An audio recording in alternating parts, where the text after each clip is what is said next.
In life we learn lessons. Sometimes we have the privilege of having a teacher. It really is a privilege. We can learn from our teachers.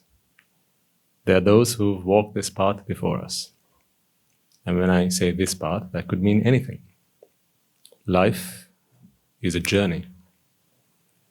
Our elders, they're our teachers. Because where we are going, they've been before. Every turn we make, they've made before. Every time we stop to ponder, because there's a speed bump on the road, they came across that before us. And so they know what to do in those occasions, because they themselves perhaps either had a teacher or they made a mistake and they learned from that. That's why I say, if we are diligent, if you are eagle-eyed, always willing to learn, open-minded, observant, we can take lessons from everything we see around us. Because everything we see around us came before me. Some of you may understand the depth of those words, others will eventually. The mind always comes after the object, meaning the object was there before me. So everything you see around you is a teacher, if you are a student. So when the student is ready, the teacher appears. How true those words are. Must have been a wise man who said that. No, it was said before I did. So it's wonderful to make a new start. And I think our Swamin Wahanse, who precepted you in the morning, welcomed you all. And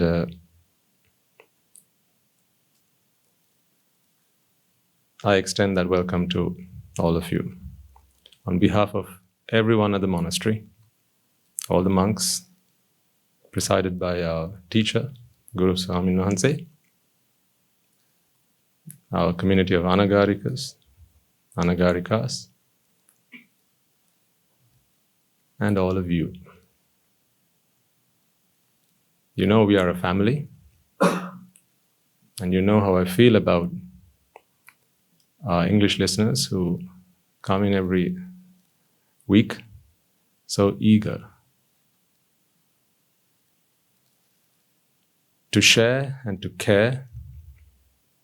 And it's because of you. Lots of things have happened at the monastery, most of them good.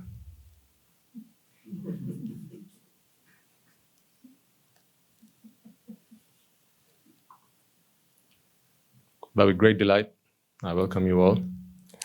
And hopefully this will grow from success to success, as most things with good intention does. So today I feel quite relaxed, really, because I don't have to keep clock watching. Normally by the time I sit down, and that's why I try and avoid the time it takes me to take a sip of water. Even that eats away into precious time. But now I can relax. I can breathe between my sentences. That's a good feeling. I can take my time explaining concepts to you, and I don't have to rush through things, hoping with my fingers crossed that you'll understand all of it, when really I'm not doing you a great deal of justice. Because the truth is, I go through this 7 days a week, 18 hours every day. Bar the 6 hours, I get some shut-eye. So I have my teachers who are always there to guide me, instruct me, remind me, and teach me. So what I have learned over a week, to try and distill all that into a 1 hour talk, you should try doing that sometime. Particularly when it's something we've never done before. I think this, not Star Trek, is the final frontier. You, I, we go in search of the truth. Fortunately, the truth has been foretold, it has been proclaimed, and therefore we are not on a path of invention, but on a path of discovery. The truth has been said, and it's down to you and I to walk the path that our forefathers once did. We know that this is possible. We know that this is achievable. Not because we've read it somewhere in a book, but because every ounce of application that we make, by the same amount, we receive, we achieve salvation, freedom, peace of mind, being able to just be relaxed and happy. If a man's not happy, what does it matter how many years he has lived? If a man's not happy, what does it matter how much he has in his bank account? People live lives thinking that money is everything. They think that money makes them rich. But alas, some people are so poor that all they have is money. I don't want you to be someone like that. Because it's not posh to live like that. We need to learn how to truly be posh. Because to be posh is to know the right thing to do at the right time. If when your vexations get the better of you and you just succumb to them, that is not very posh at all. Because the more you keep digging, the deeper it gets. After all, what most people do is dig their own graves.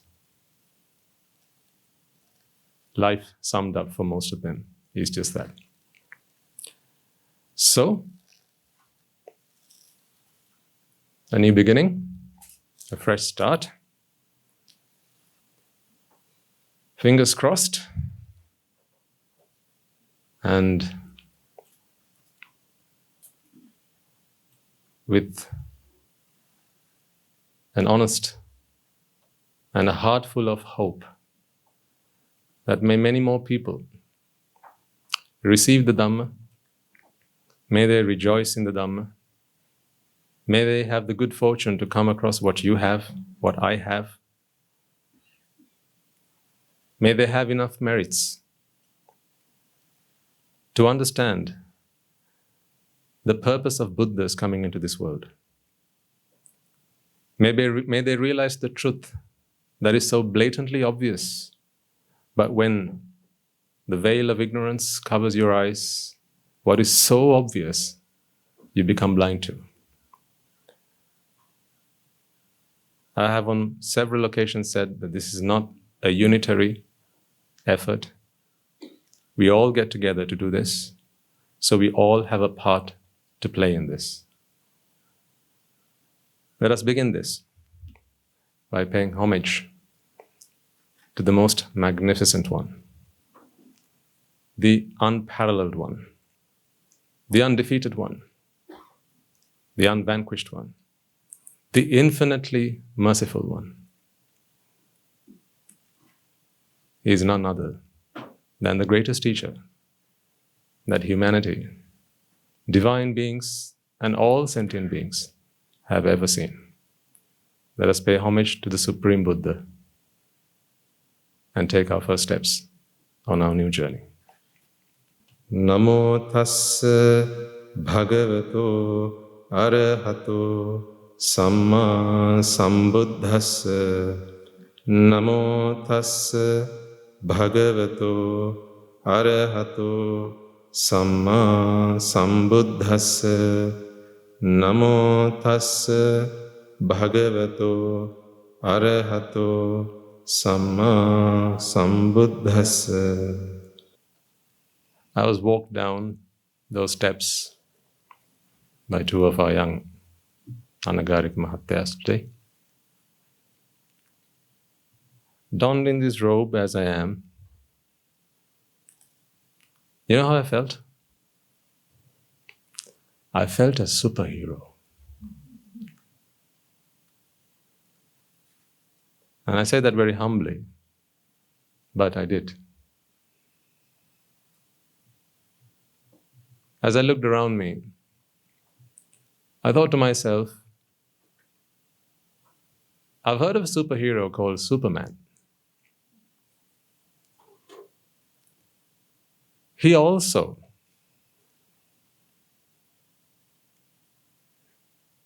puts a cape around him, and when the world needs him, he goes. He saves people.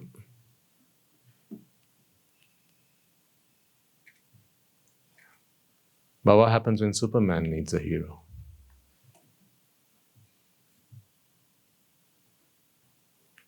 Then who does he call?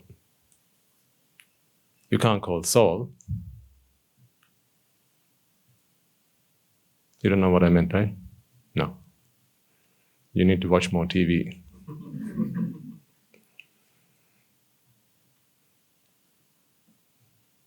That was from long time ago.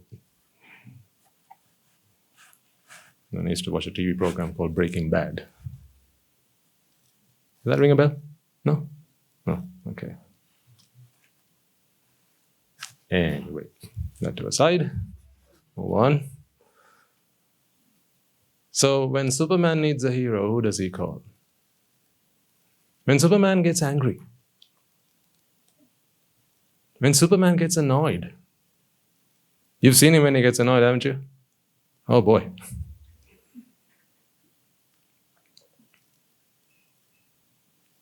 He's a mess.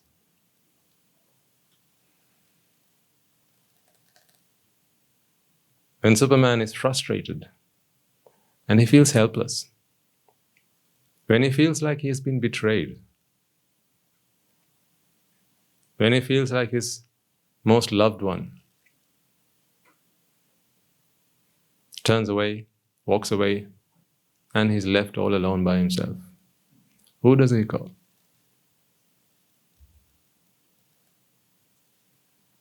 That's why I felt like a superhero. A superhero for other superheroes. Because you see, today, I possess a mighty weapon.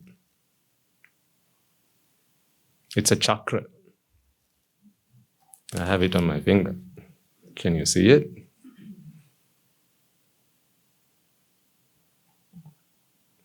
It's called the Dhamma Chakra.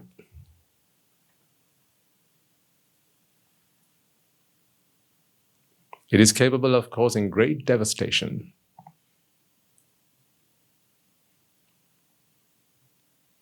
Anything in its path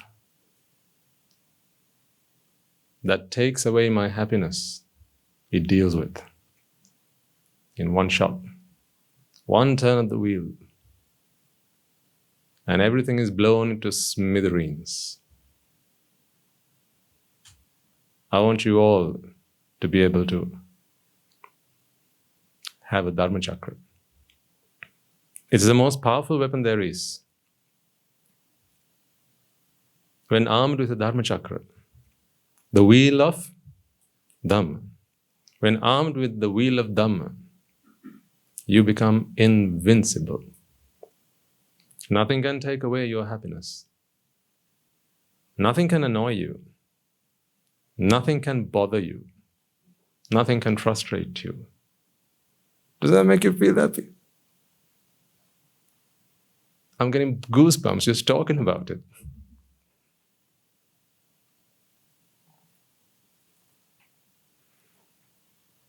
You're free. You feel light.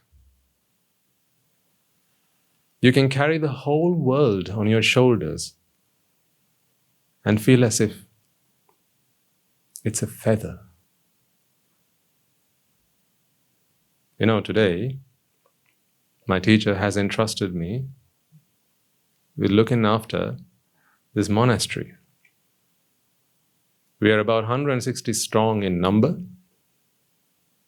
and it's an ever-growing population, thanks to you,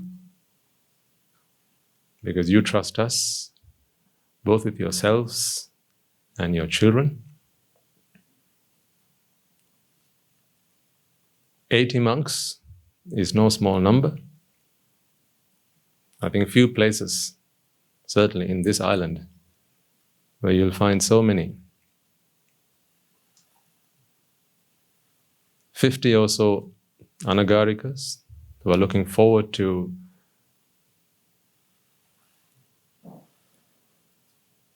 receiving that gift. Quite a few of them will be doing that very soon. It's high time, don't you think? It's been a while since we had an ordination ceremony at the monastery. Doesn't feel right. You know, when we sit down for Guru Swami Nuance's sermons on a Thursday, when he talks to us, and only to us, if you want to listen to that sermon, you know where you need to be, right? It annoys me slightly when I see there are more anagarikas than Swami Nuances. And it's getting there. I don't like that.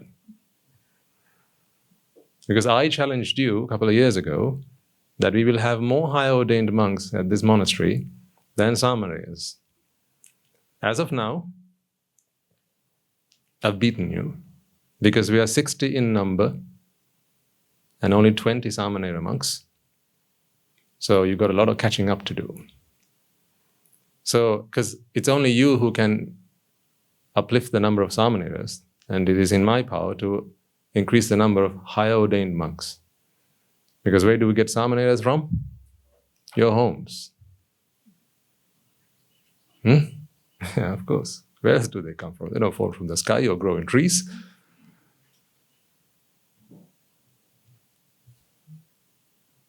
We have about 35 anagarikas, daughters of the Buddha. Although you won't see them in robes, if only you stop to talk with them. Boy, oh boy, I tell you. Because I do sometimes get the opportunity to speak with them. And the things that they do, the things that they have planned to do, amazing. Makes me very proud to call them our daughters. So 160 at present. Only 5 years ago, we were 10 in number. Just 10. In 5 years, we have grown 16-fold. How's that for size? There's a secret to our success, a secret recipe. The most important ingredient in all of this is that we are unitary in our ambition, in our purpose. We are united behind one teacher who is a father figure to us, who loves us deeply and so sincerely. I've seen no one like him in my life. How much he's willing to give in return for so little. It's just unimaginable. And we are unitary in our purpose because there's only 2 things that he always asks us to do. Just 2 things. Not a million things. Not 20 things even. Just 2 things. If you've been coming here often enough, you'll know what those 2 things are. Let's see if we remember them. 1, your own salvation. And 2, that of others. That's it. That's why at Jethavanarama Vihara, our motto is that we are exclusively for aspirants of Nibbana. Whatever we do here, we do in the name of Nibbana. That is our only purpose. That's because we've done everything else before. We've done it before. We've done everything before. All the things that we thought were posh, but was not very. When you're angry, and you feel like you want to hit someone, and if you also go and do that, how posh do you think that is? Does it help fix the real problem? Someone gets a headache.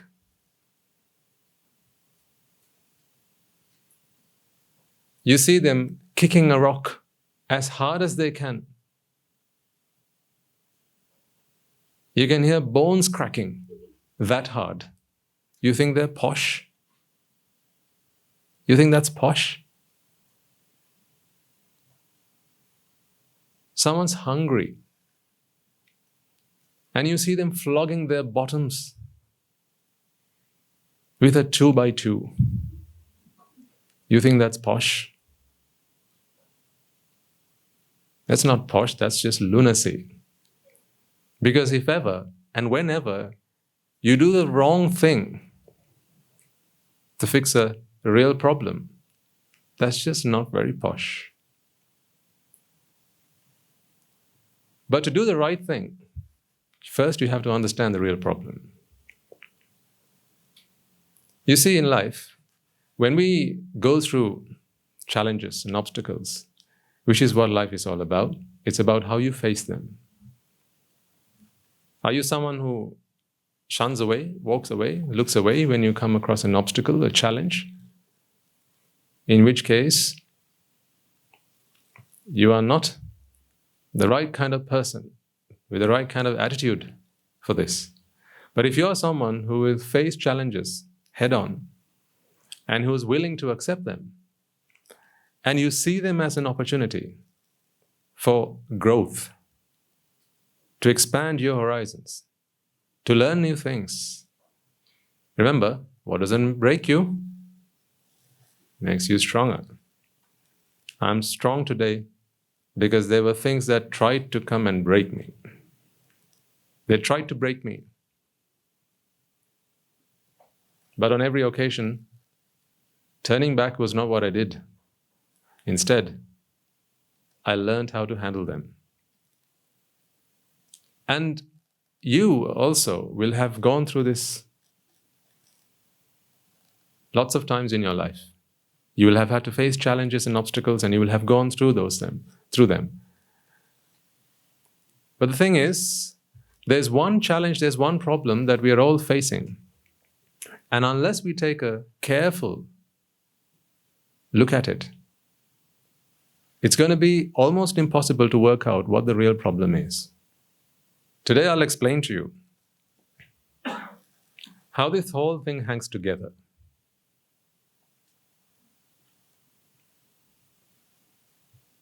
I'm sure some of you will be surprised. Some of you will be inspired, and yet others will be stupefied. You'll think to yourselves, this is what it all was? Others will know exactly what to do from there on. And you know, as we discussed, today we have something very special planned for all of you. We have a discussion in the afternoon. Yes, you know this? Good. So if you pay attention and you assimilate what we share with you today, I think you'll have plenty of good questions to be asking Venerable Swami Nohanses in the afternoon. They'll be looking forward to answering your practical problems. In other words, you know that the reason we learn all of this is so that we know how to face those challenges in life. You know, it's commonplace that people get angry.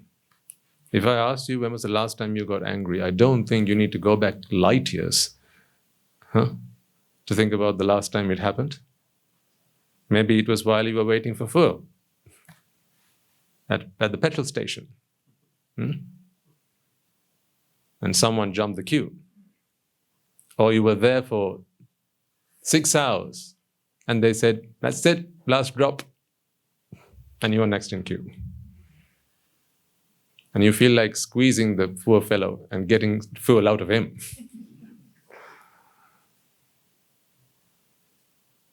Or perhaps, something more common, maybe at home.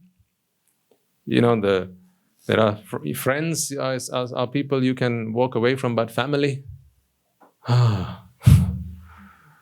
You know why I ordained?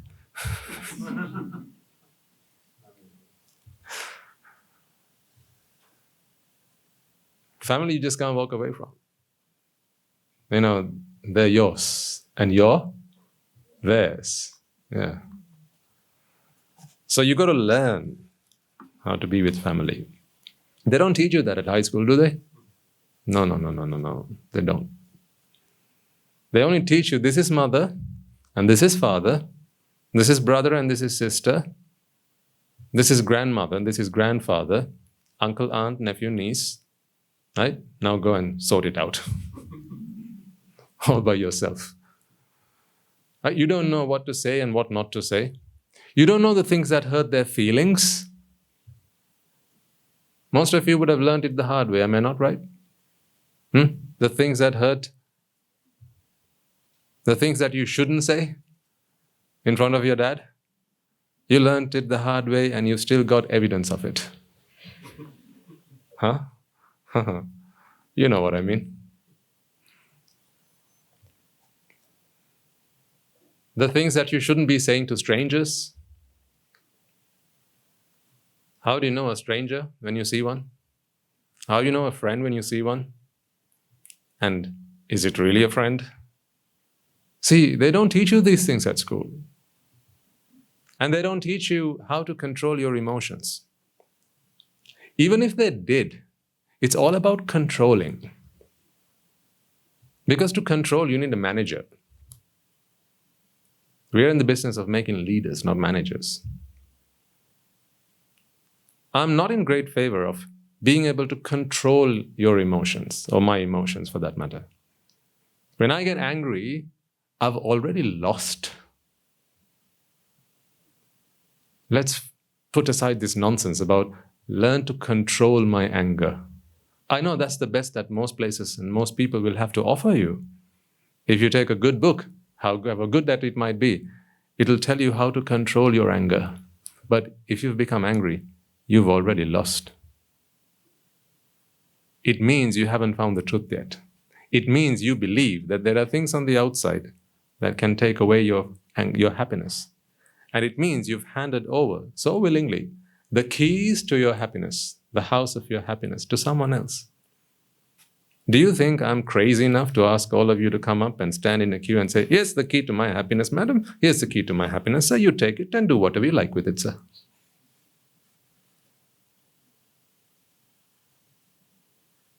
Wouldn't you think I'm crazy if I were to do that? Yeah, if you go out in the street, do you take your keys with you and just give it to strangers? Oh, I live at this place, such and such address, here's the key. Don't do anything bad.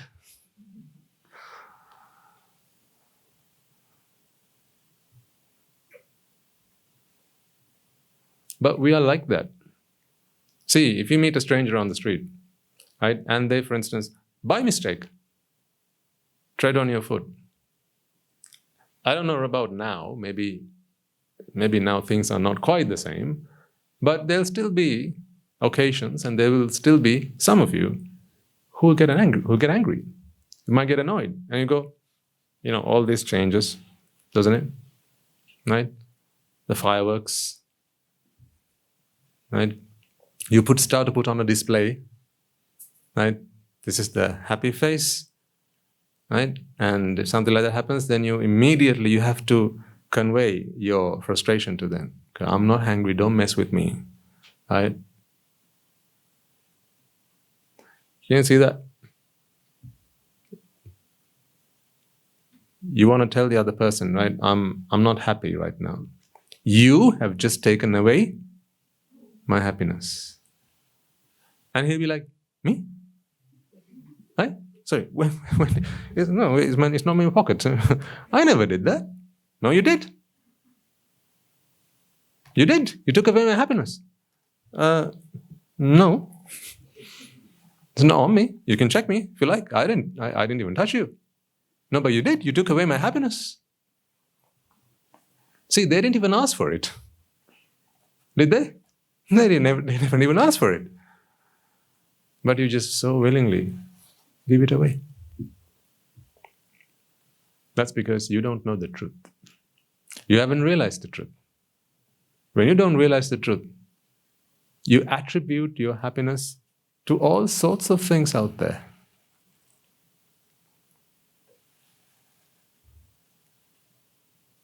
Children, teenagers, young people, some of the things that you think your happiness comes out of are little boxes that sit on your computer table, on your desk. Some of them have blinking lights. Some of them have things you hold in your two hands, right? These are the happiness controllers. Right? You do this, it makes you happy. Do this, makes you angry, right? And then your mother comes and does this. And then you start throwing a hissy fit.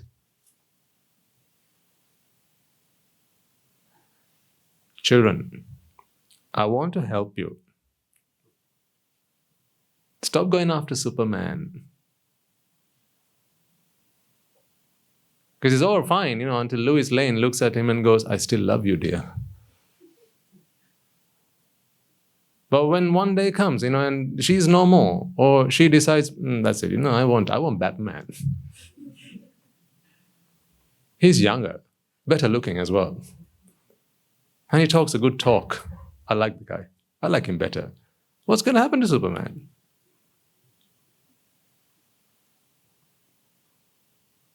I don't want you to be like that. That's not very posh. It's very unposh. I want you to be like him. I want you to be unshakable, like a rock. Rain as much as it may, thunder as much as it may, lightning may it struck as much as it may, unshakable. I want you to be able to maintain your cool without any effort. See, right now, that air conditioner is doing a lot of work to keep us cool. Right? You're no different unless and until you have understood the Dhamma. You have to maintain that. And when you maintain something, it requires a lot of energy. It requires effort. It's exhausting. That's why if you go to the back side of this, although it's cool on this side, what do you think it is on the other side? Hot. So while it's making us cool, it's actually doing what? It's heating up. I don't want that for you. I want you to be able to have a smile on your face which is natural, which is not forced. Stop all this putting up appearances. Why is it good manners to smile at someone when you see them? That's because you have to put that smile on your face. But there's a way you can have it naturally. You don't have to struggle for it. Because it's a representation of what goes on the inside.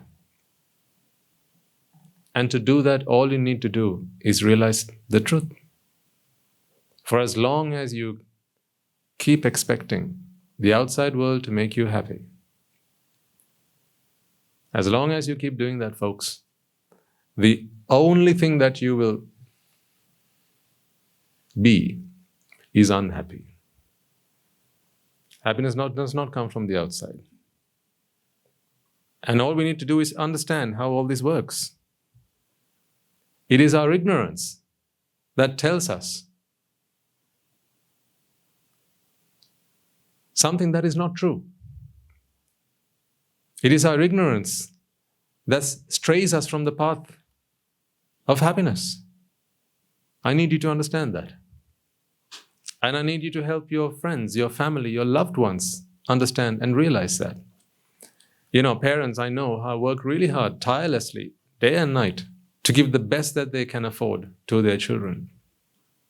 I know some of you will have gone every mile. You will have not spared a drop of sweat or a drop of blood. In the event that is what you will have to do, you will do it unreservedly. Because to give your children and your family, to keep them happy, I know you're willing to go to great lengths. But what if you're going on the wrong path? Now, going to great lengths on the wrong path is a grave mistake. Actually, if it's the wrong path, how far do you think you should go?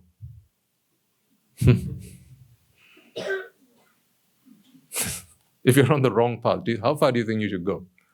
Huh? You shouldn't even start, really, should you? Yeah. But how far do parents actually go on the wrong path to try and make their children happy?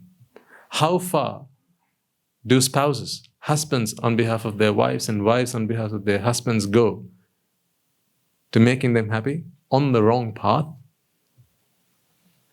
How far do our teachers go? I don't mean the teachers in the Dhamma. I mean other kinds of teachers. Go to making their students happy on the wrong path? How far should you go on the wrong path? Not at all. The thing is this, right? People are so motivated, and that's good. It's good to be motivated, but it's not good to be motivated and ignorant. That's a recipe for disaster. Because then you have a motivated fool. It's dangerous. Not just for the person who's motivated, but also for others. If you're motivated the wrong way, if you're ignorant, you are a walking bomb, a walking disaster to people around you. Think about the things you have done in your lives, right? In your lives at home, right? All the years that at one point you will have become the breadwinner of your family. Perhaps you will have, you've become the parent, right? You're the mother, you're the father, you're the adult at home, and you're responsible now for keeping your family happy.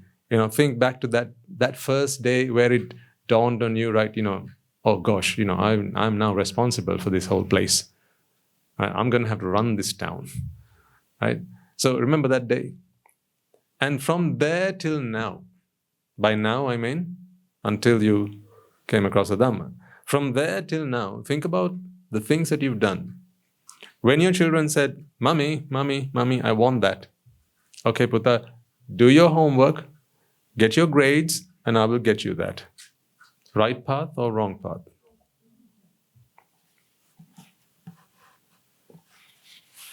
You didn't stop to teach them that was not where happiness was, did you? No.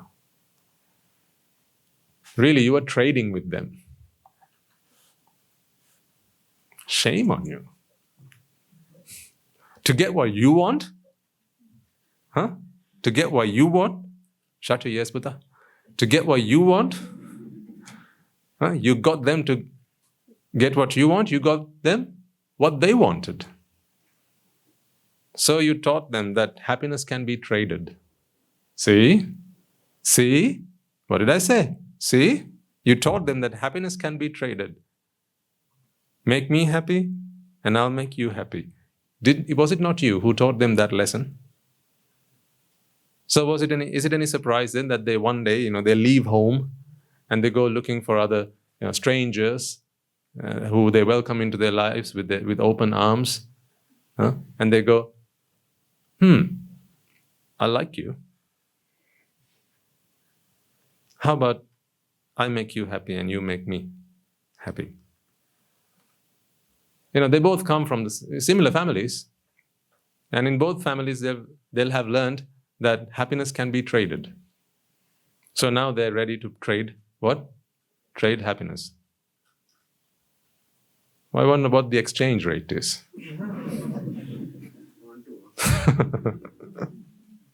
More like none to none. Ask yourselves, wasn't this what happened? Aren't there those in the house, married? You first thought happily married, and then now you're married and you're still here, coming to the monastery to learn how to be happy?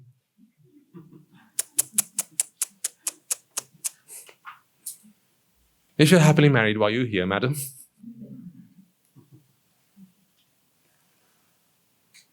And then a few years down the line, you held it in your arms and went, my bundle of joy, my bundle of happiness. This is what I've been waiting for all my life. You are the apple of my eye. You almost lost an eye.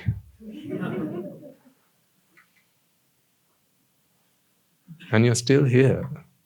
This is the best evidence that I can give you. Is it not?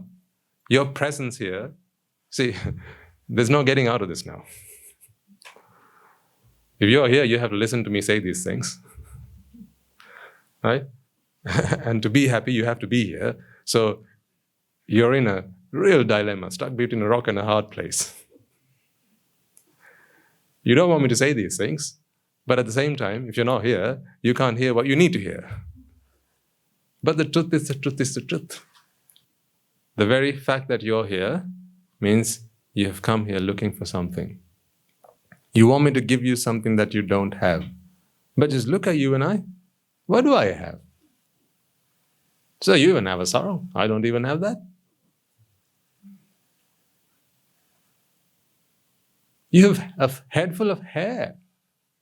I don't even have that.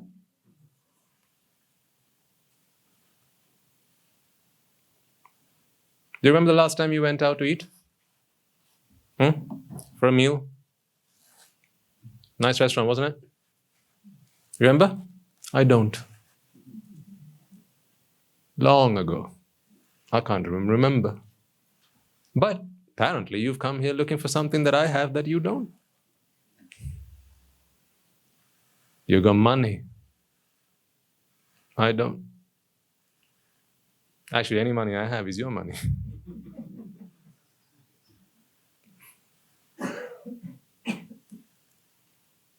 You cook and you eat. I come up to you and I beg. Please, sir, would you mind, sir? And when you have decided that's it, I'm not going to give you any more, I can't say a word. It's forbidden by the Vinaya. It's forbidden. I have to just turn around and walk away and try my luck at the next house. That's the way it is.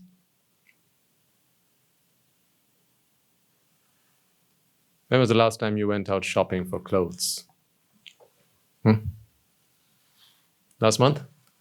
How much do you set aside in your budget for your fashion and your clothing? How much in your budget do you set aside for that, your monthly budget? And how much do you set aside for entertainment? I don't have a budget.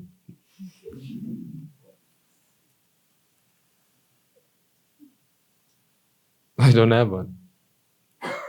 So I can't afford entertainment, unfortunately. What's the latest movie in the cinema? Don't just nod your head, come on. What's it? You don't know? Oh, good. 4. Oh, right.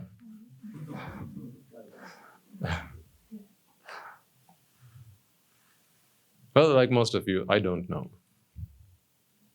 I don't know. There were days when I did, but those days are gone. But I'm still happy. That I think is what being posh is all about. Where I don't need things on the outside. I don't need anything from the external to make me happy. Of course I need a meal. because otherwise my tummy starts to rumble. Right? Then that's when I have to come up to you with my arms full and say, please, can I have some? I do feel cold. This morning was particularly. And so, as soon as I woke up, I made sure I had my rope around me to keep myself warm.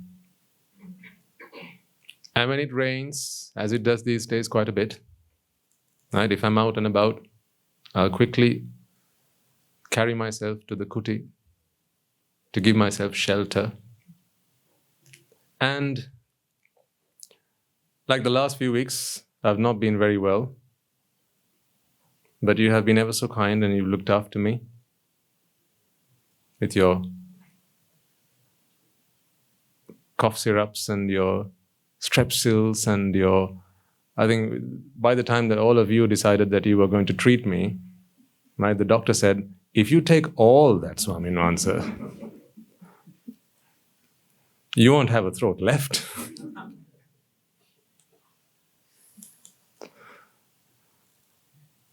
Huh? So I need these 4 things. For as long as I need to carry this burden around with me, I need these 4 things. But besides that, nothing else matters. Nothing else matters. You can say nice things to me. Unfortunately, that doesn't make me happy. You can say harsh things to me.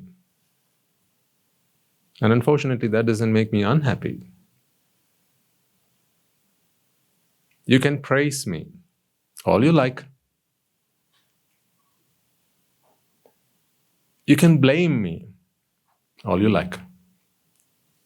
You can discredit me. You can pass on your merits.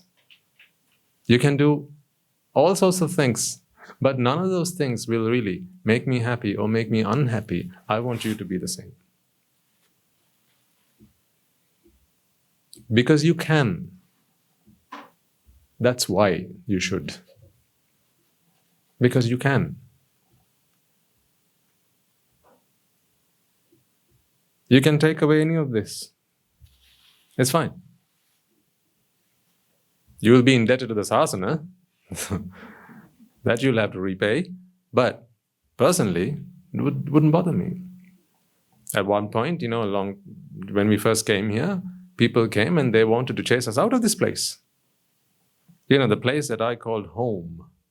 They said, no, out.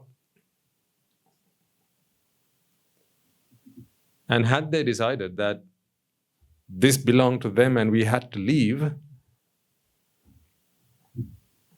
you and I wouldn't be meeting here. Because this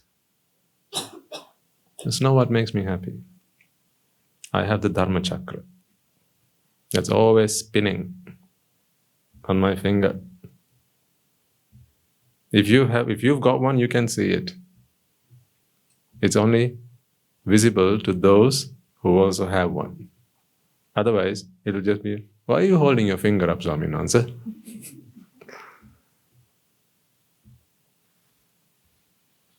It's like the emperor's clothes. That's like the Swaminwansa's Dhamma Chakra. No, but if you've got one yourselves, you know what I'm talking about. And you've got that Dhamma Chakra with you. Right view. I'm talking to you about right view. This is the noble eightfold path. This is the path to nobleness. What is nobleness really? It is something that the king or the emperor bestows upon you. Is it something I need to go and get from the queen? I hereby knight you, and you now become a nobleman. Is that how it works? Well, you get it from the king, but not that king. This king.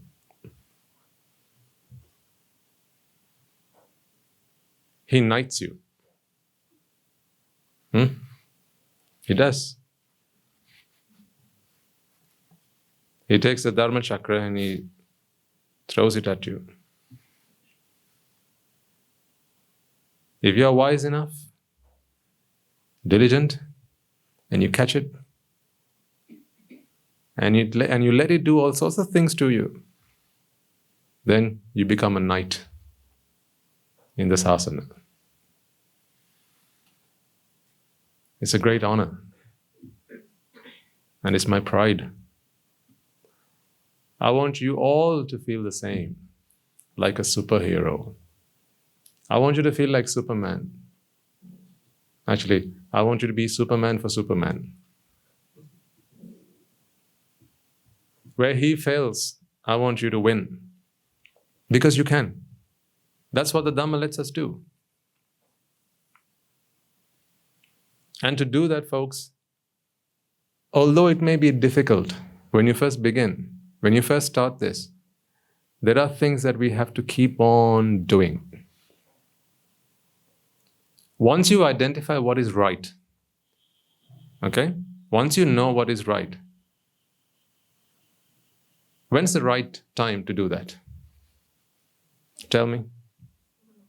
All the time, right? You know the right answer, you know the wrong answer, right? Let's take an example. You got a headache. There's some paracetamol. And there's a rock. It says, bang your head on this. Paracetamol says, take 2, 6 hourly. You got a headache. What's the right answer? Paracetamol. Tell me, when would you ever decide to go and bang your head on the rock if you've got a headache? When's the right time to do that? When is it okay to do that? When is someone going to say, in those circumstances, yeah, it's fine, it makes sense. It makes sense to go and bang your rock on a head. Bang. Yeah, more like that, really. Bang your head on the rock if you've got a headache, and forget the paracetamol. When is the right time to do that? When is it? Never. So if something's not the right answer, when should you be choosing that versus the right answer? Never. Never. Never. If you want, you can add another one. Never, ever. Yes. Because if something's not the right answer, the only time you should be choosing that, when the right answer is there right in front of you, is never, ever. That's the only time you should do it. Now, would you forgive me if I ask you a question?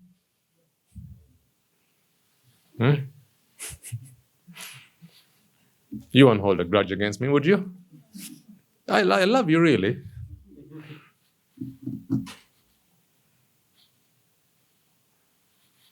Okay, question then. You want to go on a trip because you haven't been out in a while, the sun's out, right? Lovely weather. And it's that time of year when everyone goes out. Right? Your friends are saying, we're going this place, we're going that place. What are you doing this weekend? Right? And you haven't been out in a while. I think I already said that. And you decide that, I think I should as well. Maybe go on a safari. Maybe, go see the birds. Maybe, do some bird watching. Or maybe, go kayaking or canoeing. Or maybe abseiling. Or, maybe climbing a tree like the monkeys do. Or, or something, right? Tell me, when's the right time to do that?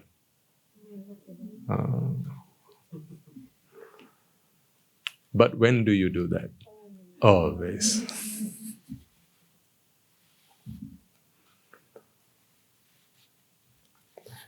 Now, let's get this straight, right? I don't want to come across as, sanctimonious. Which means, sounding that I am on my moral high horse, that, I'm better than you. Please, don't insult me by thinking that I ever would say something like that with that intention. Although these words might come across as such, it's never meant to be that. Because I am, or I was, where you are. You are my past and I am your future. So I look at you with compassion. I don't look down upon you. I look at you as equals. I respect you deeply. Because of all the things you could do on a Saturday morning, you're here. Meaning you want to change. You know that there's something that is not right. You know that there's the right answer, but I keep going for the wrong answer. Help me. Now that's truly worthy of respect. You deserve worship.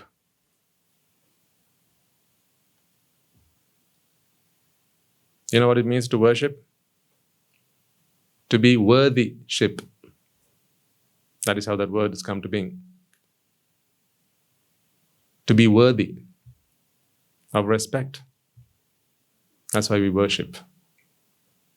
You are worthy of respect because you have chosen to make that change in your lives. You know, anyone who decides that I need to change is truly a remarkable character, because that's the hardest thing for people to do, isn't it? The easiest thing to do is change others, change the world around you. If you don't like something, change it. If you don't like someone, tell them to change. And when he or she says that, he doesn't realize what he's asking someone else to do is what he or she finds most difficult to do. You see the irony in that? I don't like it, so I asked him to change. I said, why don't you change? No, it's difficult to change. Hello? Did you just hear what you said?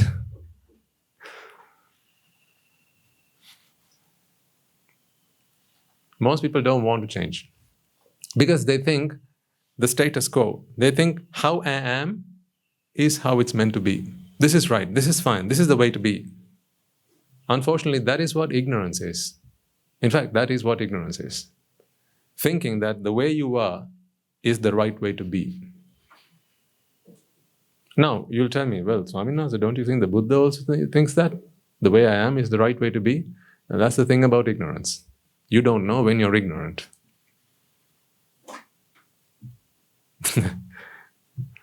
That's the problem with ignorance. When you're ignorant, you don't know that you're ignorant, right? Because an ignorant mind doesn't know that it's ignorant, otherwise it wouldn't be ignorant. But we know one thing for certain. He is happy, regardless. He doesn't need you or me to make him happy.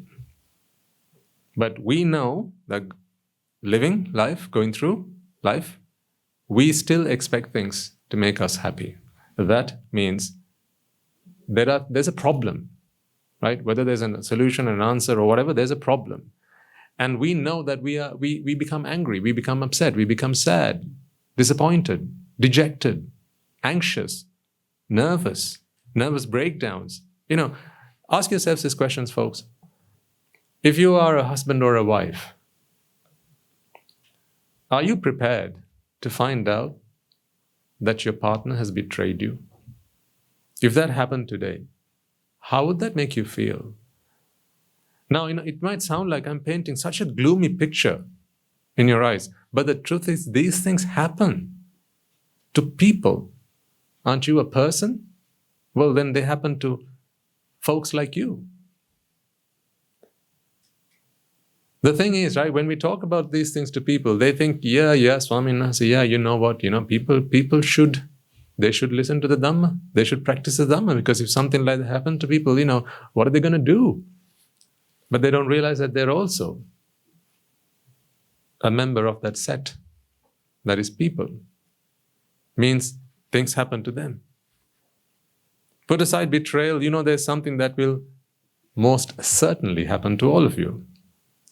All the loved ones that you gathered, collected, picked up along the way on this journey of life, all of them, each and every one of them, without exception, you're going to have to say goodbye. Either you'll have to say goodbye to them one by one, or you'll have to say goodbye to them all at once. How does that happen? When it's your turn. When it's your turn? And because people don't realize this, on this journey, they keep on collecting these loved ones, like train run. You collect your coins along the way, right? Like, you see, just ask yourselves, by now, you not only have mother, father, some of you will have siblings, which again, family, like we said at the beginning, you had no choice about that, right? Then you had friends, you had some choice about that. You have a loved one, or some of you have loved ones. No, not you, right? Okay, and then what about puppies? Kittens, oh, kittens.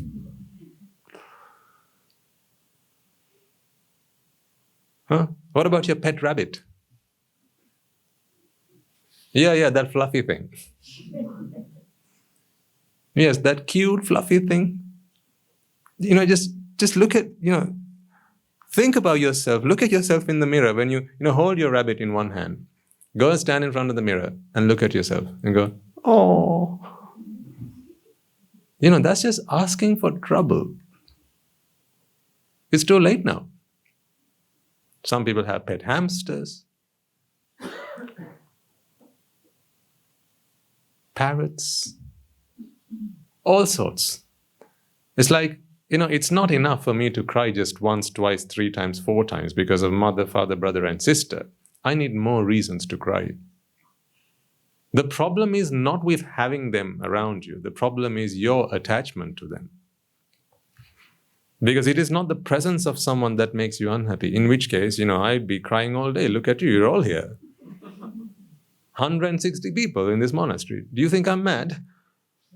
It's not their presence that's going to take away my happiness. It's attachment.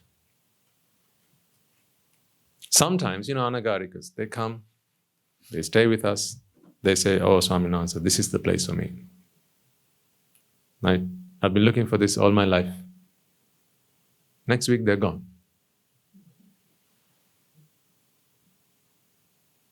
And when I get news, all I can say is that so? That's the question I have to ask. At least if they tell me before they go, then I can talk to them. Right? But sometimes they don't. Very posh indeed. What can I do? They have not been touched by the Dhamma yet. So I can't expect the kind of behavior that I would expect, or at least, the decorum that I can expect from someone who has been touched by the Dhamma, who has become, in fact, posh. Because the thing is this, right? We don't do an interview before, or rather like a job qualification, interview, application interview before we take someone. If you're sensible, if you've got your arms in your legs and you can hold yourself upright, right? Generally speaking, because we believe that it is our duty to give what the Buddha offered to all humanity, right? And it's only because the Buddha has forbidden some kinds of individuals because of physical deformities and so on, that we have to sometimes turn around and say, I'm really sorry, my son, but I can't help you on this occasion. Otherwise, if he hadn't laid down those rules, there'll be a lot more people here. Excuse me. So we consider it is our duty to pass on this gift to as many people as we can. But sometimes they'll come and then they'll stay and they'll tell us that this is the place for them. They always want to be here for the rest of their lives. They can't imagine living here anywhere but here, right? And sometimes, when their parents come with them, and they'll, turn around and say, Amma, I don't want you to ever come back here again. Right? I'm happy where I am. Right? Don't come back here again. Right? Don't call me, I'll call you. So true, she doesn't have to call. Sometimes next week, he's already home ringing us saying, changed my mind. That happens from time to time. I think in all the 5 years that we've been here, maybe on 3 or 4 occasions, maybe a handful of occasions it has happened. And it doesn't upset me though. It doesn't upset me.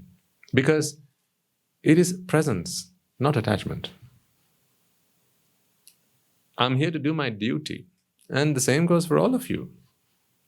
I would be you wouldn't trust me, would you, if, for instance, you came here and said, Swaminatha, I know we've been coming here for the last so many years, but we've decided that, you're not the right one for us. We don't like what you're preaching. It doesn't make any sense. You just sound like a hypocrite. You don't even practice the things you preach, right? So we're going to go and we're never going to come back here. I imagine one of you came up here and said that, and the rest of you are sitting there looking at me, wondering what Swaminatha is going to do now. If you then all of a sudden see me get down on my knees and say, "Oh no, please, madam, don't do that. Oh, please. What do you think is going to happen to me if you do that?" What do you think the rest of them are going to do? Well, they'll be out of here sooner than this person. Point is, attachment causes suffering. That's why your understanding of this is, there's no prerequisite for you to kick everyone out of your life. I see some new faces in the audience, which is why I'm reminding you about this. These things, they're very important. Even for, the more regulars. You still need from time to time for me to remind you these things. Otherwise, you could forget. Sometimes when you become so focused on one thing, you lose sight on what's in the periphery. And that can be dangerous. Walking the path of Dhamma is something you have to do very consciously, very carefully. Because a lot of the time, the right path can be mistaken. And remember, how far is it right to go on the wrong path? Not at all. So, have your loved ones around you. The problem is not the ones. The problem is loved. Not ones. So you don't need to turn the ones to zeros. You get what I mean? Yeah. You don't need to turn the ones into zeros. The problem is loved. You can still call them loved ones. And you're all my loved ones. That's my point here. I feel about you the same way I feel about my parents. Now I know, if they are special through the connection that I have with them. So, for instance, if I, God forbid, I hit one of you, okay, versus I hit my parents, it's going to give me a lot more demerit doing that than this. That's because of the connection that I have with them. But what I mean is, in terms of how I feel about all of you, I feel just the same way. I can confidently say that by this point, I was talking about the point of, one day you're all going to say goodbye. You're all going to have to say goodbye, to the people around you. I can confidently say that when it's my time to say goodbye, either them to me or me to them, I'm okay with that. I'm quite okay with that. I really am. I would be a fool if I didn't prepare myself for that.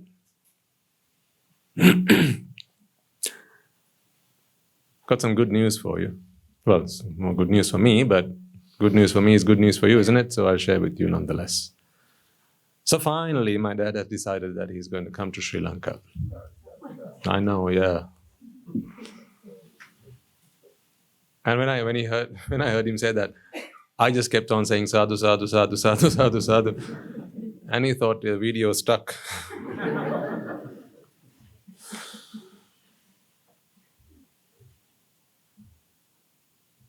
But you wouldn't believe what he said after that. My dad, some people you just can't change. He said, he's now, I think just over 70. And he said, after I come to Sri Lanka, so they have this home in Gampaha. And he said, now I want to come and relax. I'm just too old for all this. it's too cold, and the winter just, it just kills me. So I'm going to come to Sri Lanka, and I can be at home, do some gardening, relax, do whatever, and when I'm older, can you believe this man? He's my father. He says when he's older, he'll come closer to the monastery. When he's older. And he's over 70.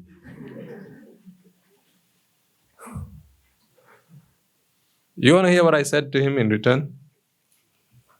I said, don't. No, seriously. I said, if what are you talking about? Who are you kidding? How much older can you get? These are my frank words with my dad. And I said, you're 70 now, and you're telling me when I'm older, you're going to come to the monastery and listen to the Dhamma. You should come and see how the 60-year-olds do in the sermons.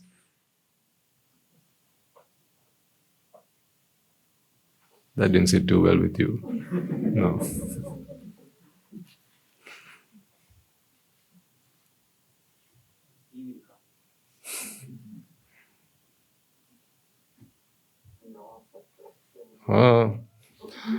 I need your help. Now, one of these days he'll come. I think he's meant to come in September sometime. He was meant to come here on my anniversary of becoming a monk, but mother had other plans. So he's going to come end of September, and then he's going to come for an almsgiving at the monastery. I don't know, if he has the good fortune of bumping into some of you, then, you will be able to help him change his mind. I'm 70 and he says, when I'm older. Can you believe that? And I'm wondering, why did I bother preaching the Dhamma to you for the last 3 years? He's a good man, but hard to believe he's a scientist. Where's the logic? He's taught me to take everything logically and look at everything analytically. And, he says, when he's older, he'll come here. I said, don't. I said, don't, because, when you're older, I can't even sit you down and talk to you for 5 minutes. Now, you'll be nodding to everything I say, even before I ask the questions.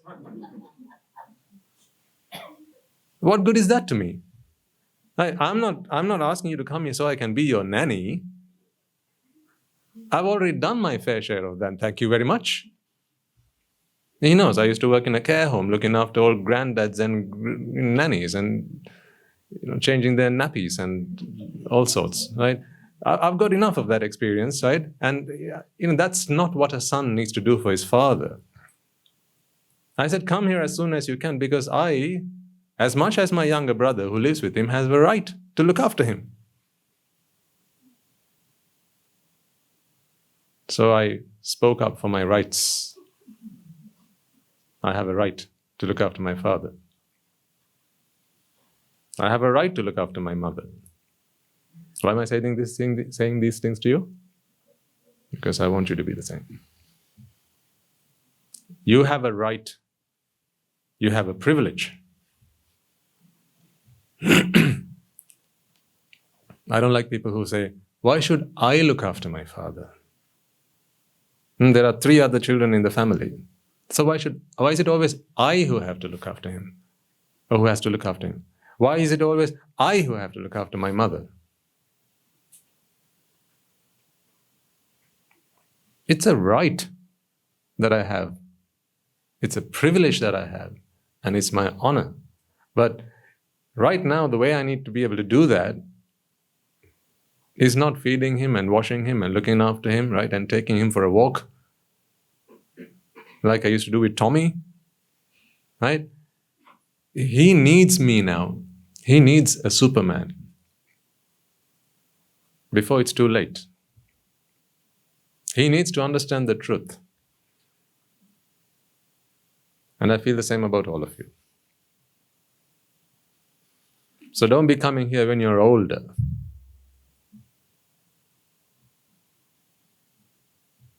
Come here now, so I can look after you, so that we can all look after you. Come as close as you can. You can get as close as this.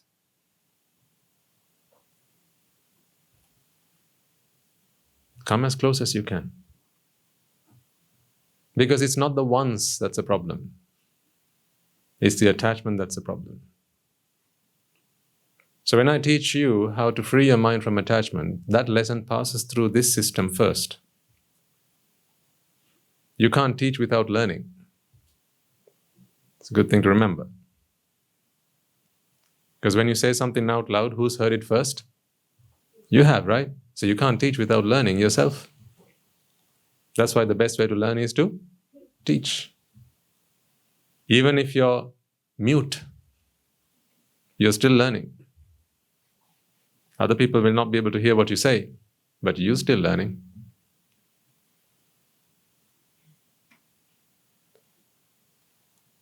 So let's work out. Let's understand, folks. For your sakes, the truth. I want you to feel empowered. I honestly do. I don't have enough words sometimes. I feel, I stumble because there's a feeling in my heart that I want to express and give out to you. This gentleman, I think I've only seen today, but I feel the same about you as I do about everyone in the audience, sir. We've met so many times before. This is not the first time. But I don't want to meet you again. Yeah. Won't come then. Next weekend you will sing other song. I don't want to meet any of you again. Because if you and I meet again, I haven't done my job right. Aren't I right? I haven't shown you the true path to happiness. I haven't shown you how you can be happy all by yourself. If you have to keep coming here, like a restaurant, you have to keep going to the restaurant, and that's why when you leave, they say, "Thank you for coming. See you again." Yeah. And besides, you've got a problem that is incurable. Hunger. For as long as you carry this around with you, there's a problem that's incurable. Would you like to go to a doctor who says, "Thank you for coming, see you again"? Huh? You feel like, say what? Yeah? Because they have a problem that is incurable. So they need you to keep them up and running. But we are in a different kind of business. In this business, the success of this business is determined by how many people stop coming here. I'll say that again. The success of this business is determined by how many people stop coming here. Not how many people keep on coming here. That's why I like to see new faces. That's why when I see regular faces, I say, are you still here? What the heck? You have not been listening to anything I've been saying all along? Have you not found the truth yet?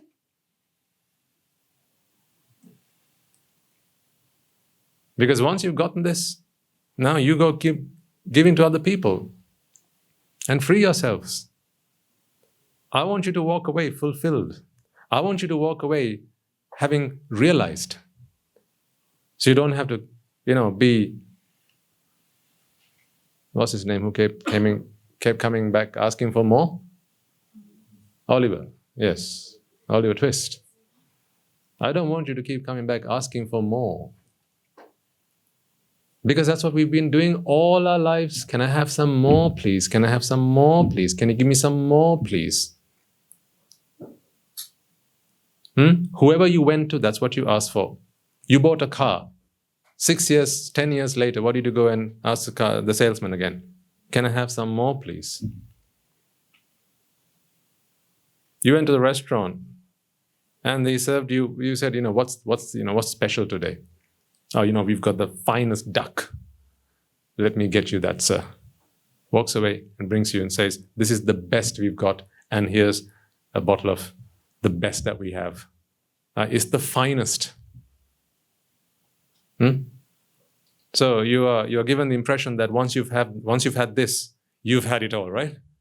That's the impression you get. So you have it. A few weeks later, when you earned back enough money to go back to that restaurant, right? What do you go and say? Can I have some? More, please. Meaning, they didn't really give you enough. Meaning, they never had it. When you walk into a restaurant and you see it's full, you know what I think? Useless place.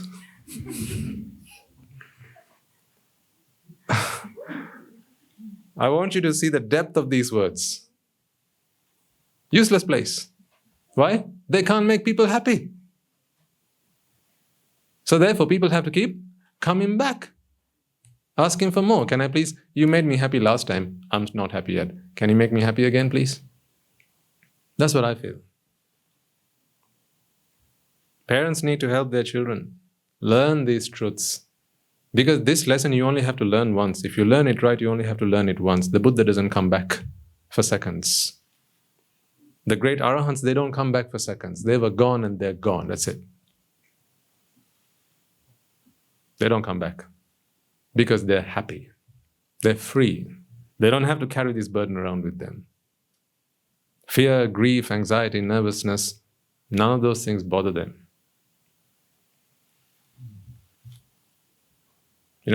Your coming here should amount to something, folks. Right?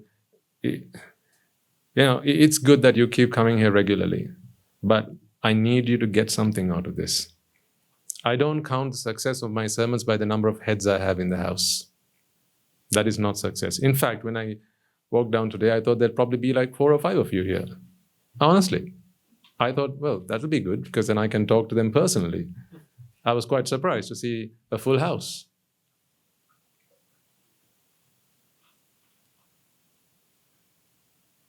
Because in this business, its success is you not coming back. Now, of course, you need to take this intelligently, not foolishly, right? You need to be able to grasp these concepts, understand the truth so that you never have to come back. You can if you want, but not because you have to.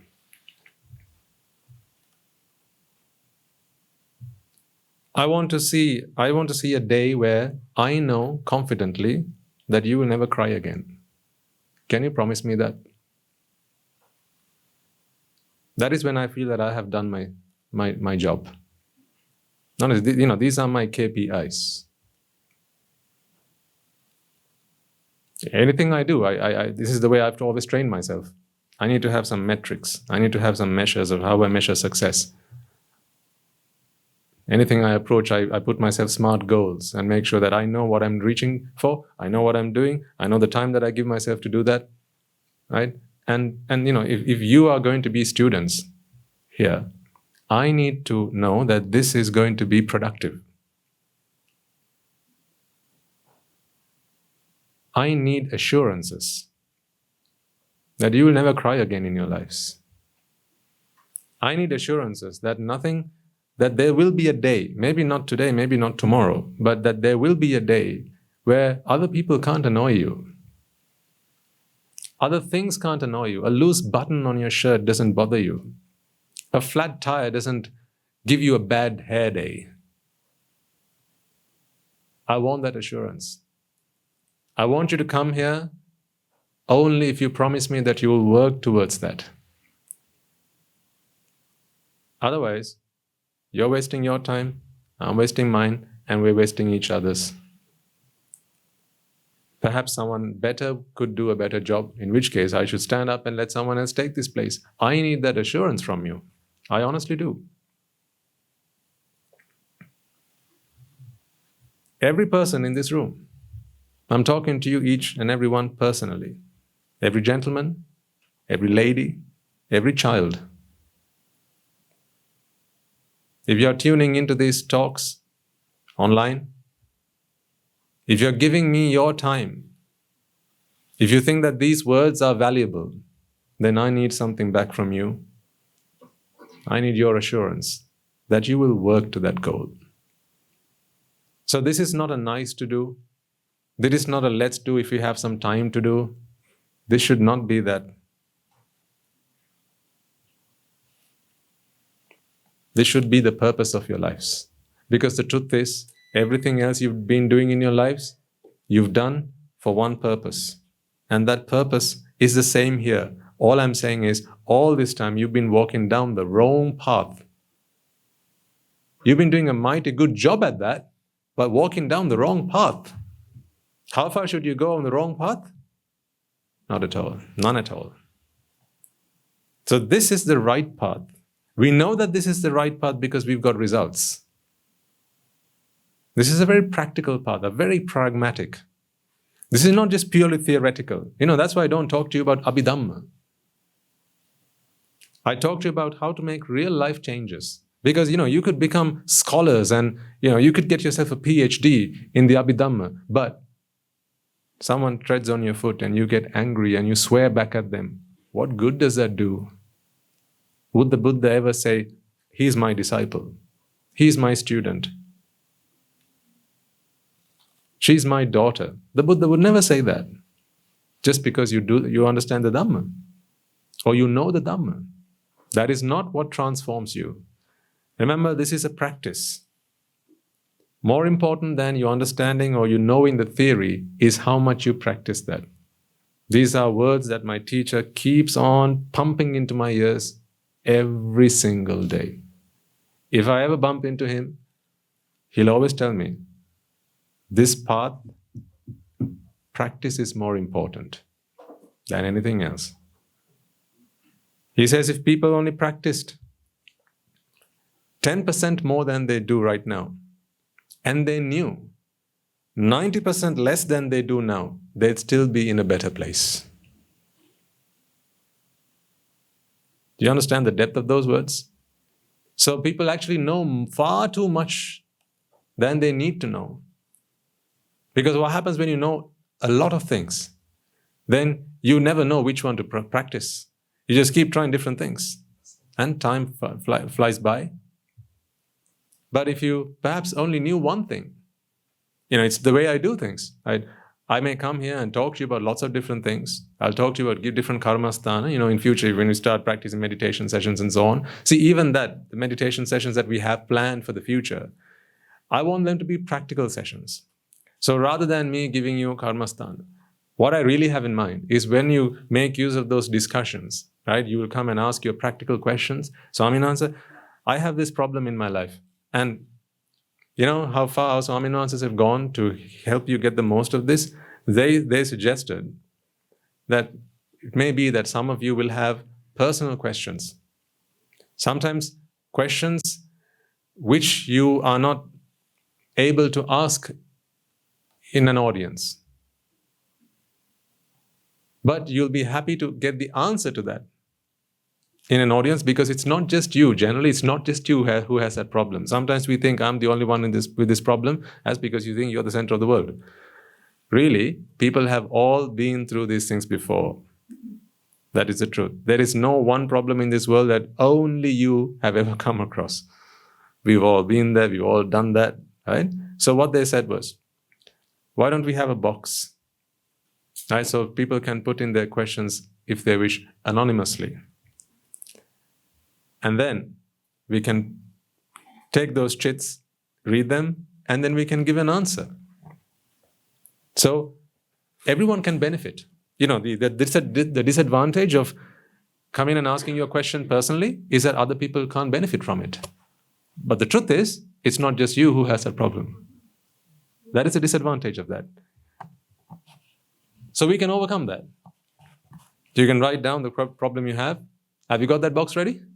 Wonderful. So there's a box that will be available at the back of the room.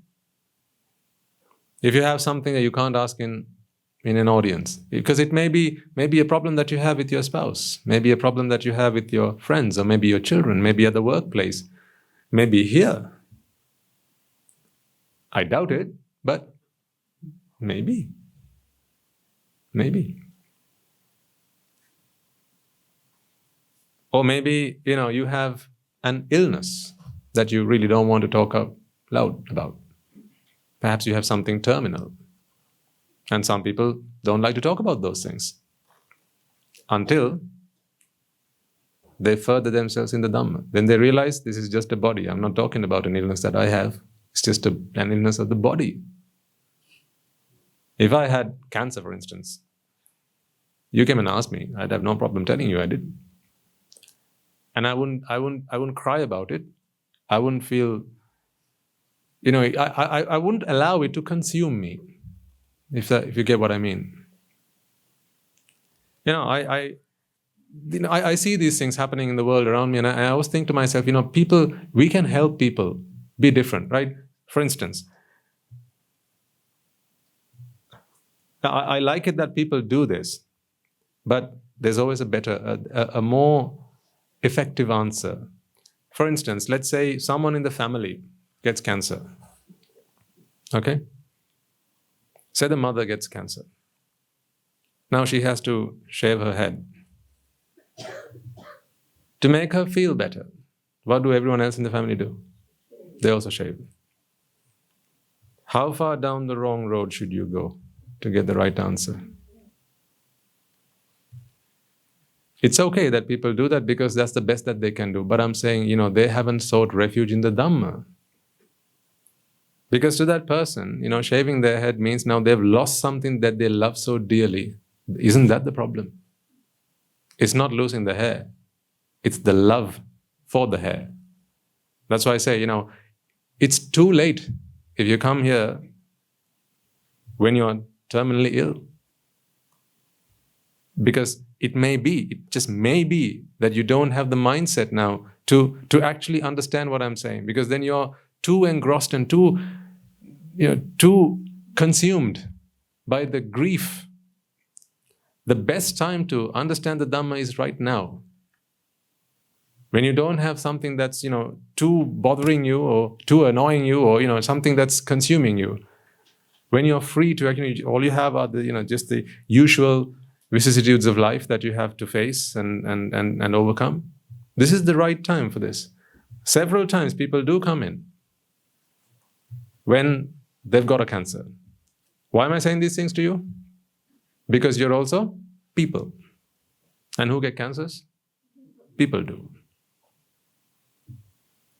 People do. On several occasions I've had people who've come, sometimes young people, 20s, 30s, they've been given 6 months to live. Right? Never before were they interested in coming to the monastery. Their friends, their family have tried to interest them in doing that, but no, they were not interested. You see, even that should be evidence that the things that they used to do in their life for happiness was not the answer, right? Because if they were, why come to the monastery now? Just think about it. If you ever get a terminal illness, right? Let's just say cancer. If you ever get a cancer and then you decide, I need to go to the monastery, what does that say about all the things you've been doing until then? Useless. Because those things didn't make you happy. And now you realize that, all the things in the world, all the money in my bank is not going to make me happy. Because no matter which restaurant I go to, no matter who I spend my time with, my friends, no matter where I go, no matter what I do, no matter what I wear, no matter where I go and party or dance or drink or whatever, I still can't stop myself from thinking that it's I who's got the cancer and this cancer is killing me and I'm going to have to lose my friends and my family and leave everyone behind.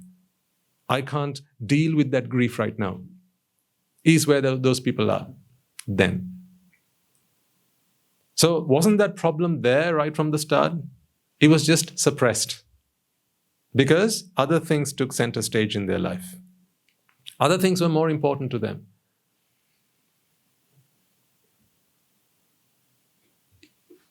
Carrying this body around is just a cancer waiting to happen.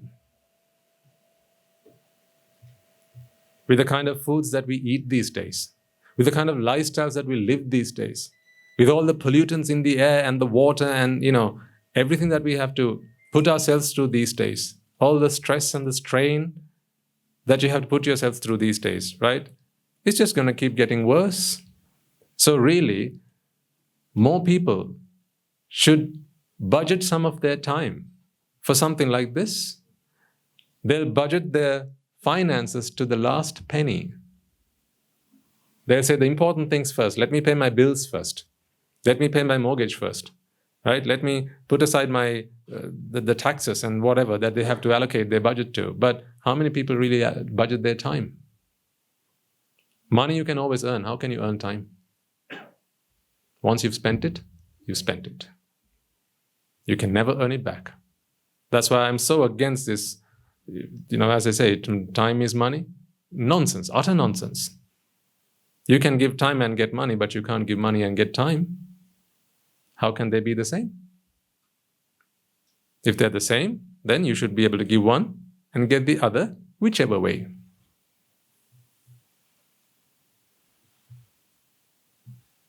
I need you to be different. That's why I need an assurance from you. I need you to work towards your salvation. I need you to assure me that these words are not wasted, not as a thank you from me, but for your sake. These words I'm saying because it's you here. If it was a different audience, I would have said something completely different. Had I been in another room in a different audience, these things would have been completely different. And I know this for certain. I've been in this seat. I've done these talks several times now, and never on one occasion have I come here and said exactly what I wanted to say. It's never been like that. Always the audience is different. Something about someone is different. Today we have the good gentleman here. Perhaps he's the reason you got to hear these words from me. Perhaps. There were some things I thought I should talk about today. As I woke up this morning, looked at the Buddha, paid my veneration and thought, what am I going to say today? I should talk to them about the Four Noble Truths. Honestly, that's what I thought I would come and talk to you about today. See?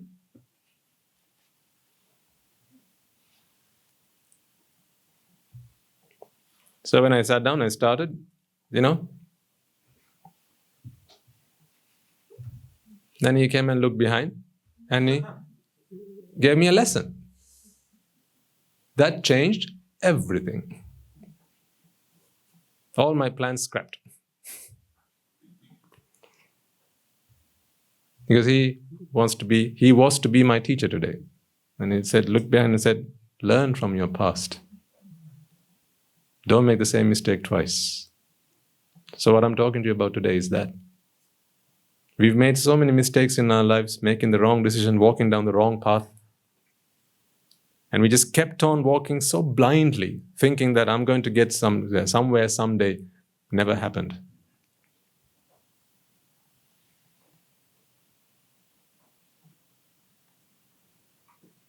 Because when you don't have a vision, when you don't have the right vision, when you don't have your eyes set on the right destination, every path you take seems like the right one. It seems like the right one. You lived your lives, each and every one of you, very different lives, right? None of you are from the same place, from the same town, unless you're from the same household. You lived in different places. You went about life doing different things, different occupations, different ventures, right? Business, some professions, others, right? You travel the world, different places, right? And although you're all here right now, you all represent different, numerous walks of life. But you're all here right now. Meaning all those paths didn't yield what you expected from them. That's why you all come here right now. Each and every one of you will bear evidence to that. What I thought I was doing to get me where I wanted to be was not the path. They led you here, yes, but none of them had the destination. But the things you did, the people you met, the experiences you had led you here, thankfully. Because it could have just as well led you somewhere else. But it led you here. You didn't know that this is where it was leading you, right? You didn't have your mind set on this place. By this place, I don't mean this monastery. I mean the Dhamma, the Dhamma Chakra.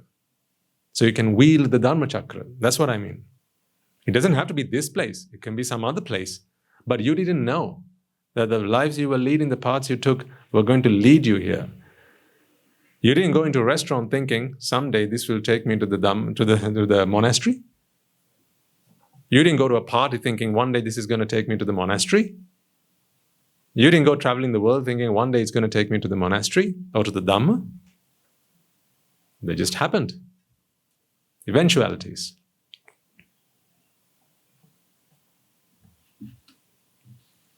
But now that you have come across this, make a solemn promise to yourselves that you will not stray from it. Your noble companionship will be your safeguard. Your merits will be your light that will guide you. That's why you looking after each other is so important. Till you continue this journey and bring it to a conclusion. My Kalyanamitas who I spend my day with are so important. Your presence here means today I have had the chance to listen to these words. Did you hear what I just said? The chance to? Not say. I didn't say. I said listen to these words. Because had it not been for you, madam, or for you, sir, I would not have been able to hear these words today. Having heard them, I feel inspired. I feel I want to up my game even more. This is how I feel. I feel even more that I need to be a superhero, even for the supermen out there. Because they don't know what they're missing. They don't know what they're lacking. They don't know what they don't have. How can you? And I need you to be part of that. You might feel I've been rallying you, over the last few weeks. Come on, let's do this. We should all be in this path together. Because I feel something big is coming. I don't know what it is yet, but I can feel something. Something big is about to happen. That's why every week, I've been talking to you like this, haven't I? I've been saying you're part of the army. You need to, we need to come together. We need to join forces. Something big is coming. I feel it's going to be our time soon. When I say our, what I mean by that? It's the time for the Dhamma to raise its head again and serve mankind. Serve this nation. Serve this island. The earth itself is an island in the vast ocean of this universe. You know how fortunate I feel and how blessed I feel that I can speak to this gentleman? How fortunate I feel that I can speak to him and he can understand what I'm saying? Thank you for helping me achieve my purpose, sir. Because perhaps everyone else here, if I spoke to them in Sinhala, they would understand me. But because of you, I feel everything I've done to learn the language, to practice it, to keep on doing it, until I've been able to speak to you fluently, without hesitation, has all been worth it. Thank you, sir. I want all of you to feel that way. My purpose on this earth is to help other people. Is to help heal hearts. Is to help make a change in other people's lives. Is to help people find the truth so that they can free themselves from all pain, from all frustration, from all anger, and from all annoyances, so that they can live a happy life. There are people hungry. That is not the problem that I see. They're hungry. And they're mentally suffering because of that. Hunger is what Vipaka brought them. But their mental suffering is a result of karma. All the good powers that may be, the UNICEF, the World Food Program, the United Nations, they'll go and feed the young child. But who's going to help heal that mind? The United Nations can't do that.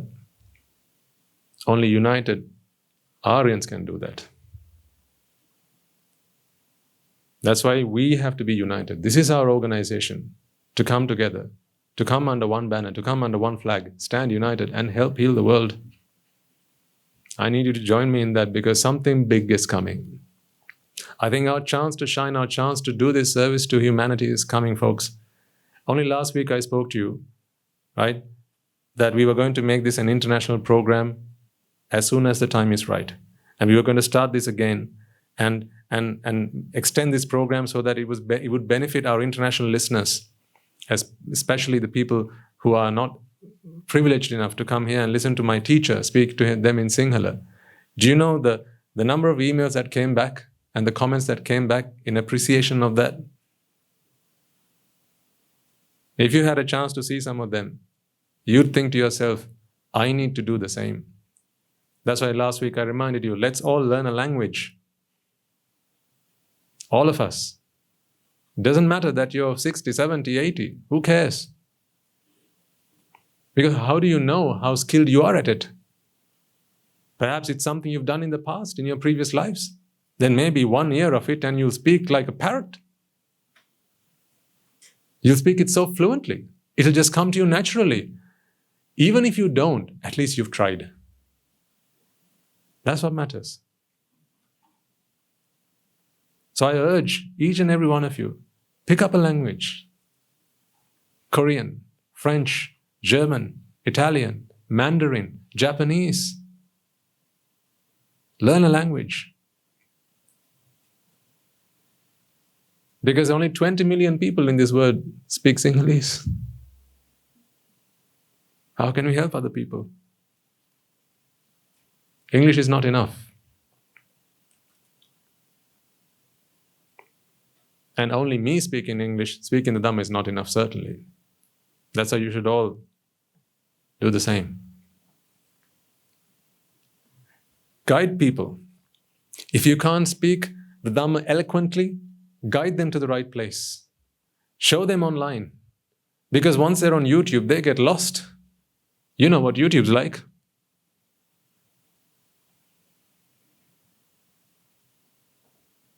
You know what's at the end of that tube, right?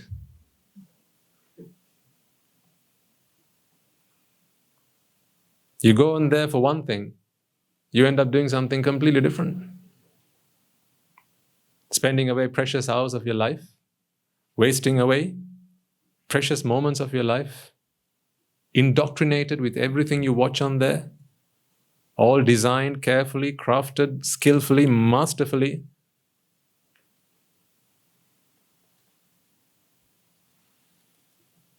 To make you lose your bearings and entrap you in this sensual world. I don't say they're evil. Most of them do it because they don't know any better. So who needs to talk to them? Just think about it, folks, right? There'll be some places on the internet where people will make material, videos and so on, and they'll post it to sensually gratify people who watch them. They don't realize how much harm they're doing to society and to themselves. They don't realize that. I wish I had the chance to go and speak to those people.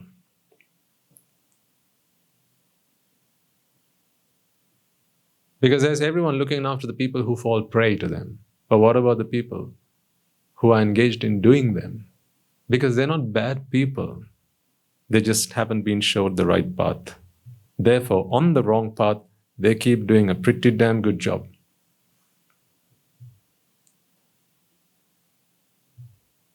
I wish I could go and speak to people who sell their bodies for money. I wish.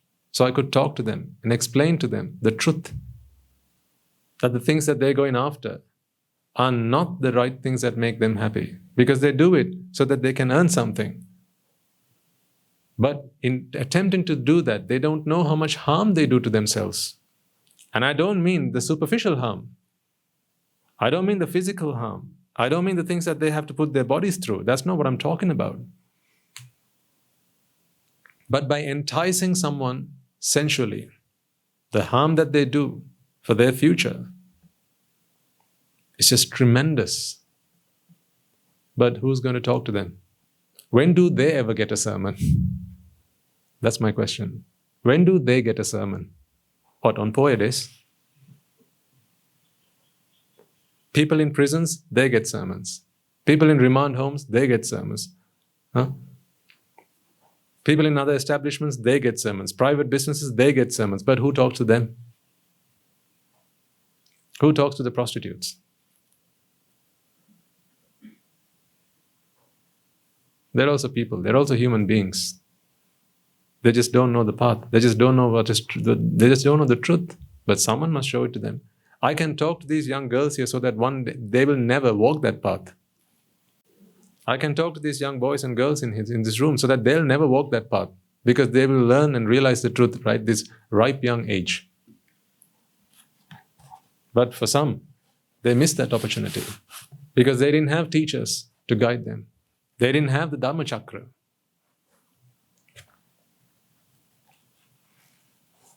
Why do you think we are ordaining so many people at this monastery? Why do you think Guru Swamin Wahanse will never, it matters not that we don't have enough room or there's not enough accommodation. When we get together as a Sangha council every couple of weeks and we go to Guru Hamdara and say, Guru Hamdara, there's not enough room now to take in anymore. He says, no. Keep them on your head if you must, but bring them in. Because he must, if I feel this so strongly, can you imagine how strongly my teacher must feel about it? Because he is who taught me to feel and think like this.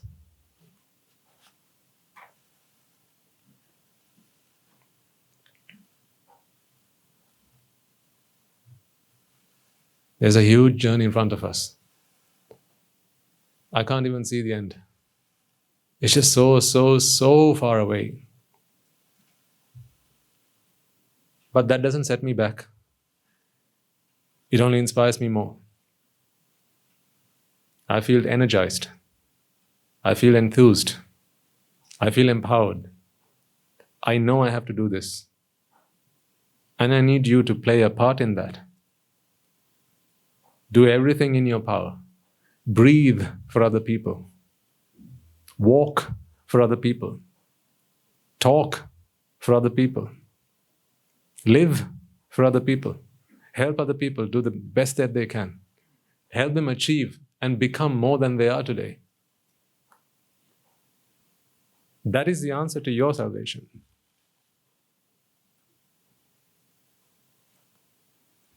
In no uncertain words, today I know that man's greatest service is his service to others.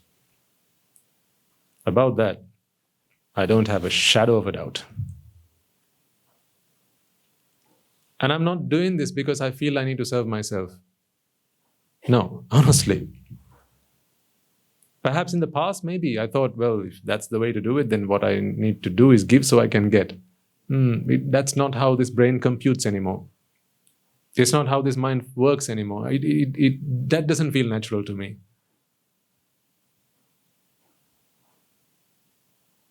I enjoy serving. So learn a language. Because one day you will come across a Spaniard. You will come across an Italian. You will come across a German. You will come across a Jew, a Hindu, a Christian, a Buddhist, a Muslim. They will not speak your tongue. They will not speak your native tongue. Then, in your armory, you'll have a weapon.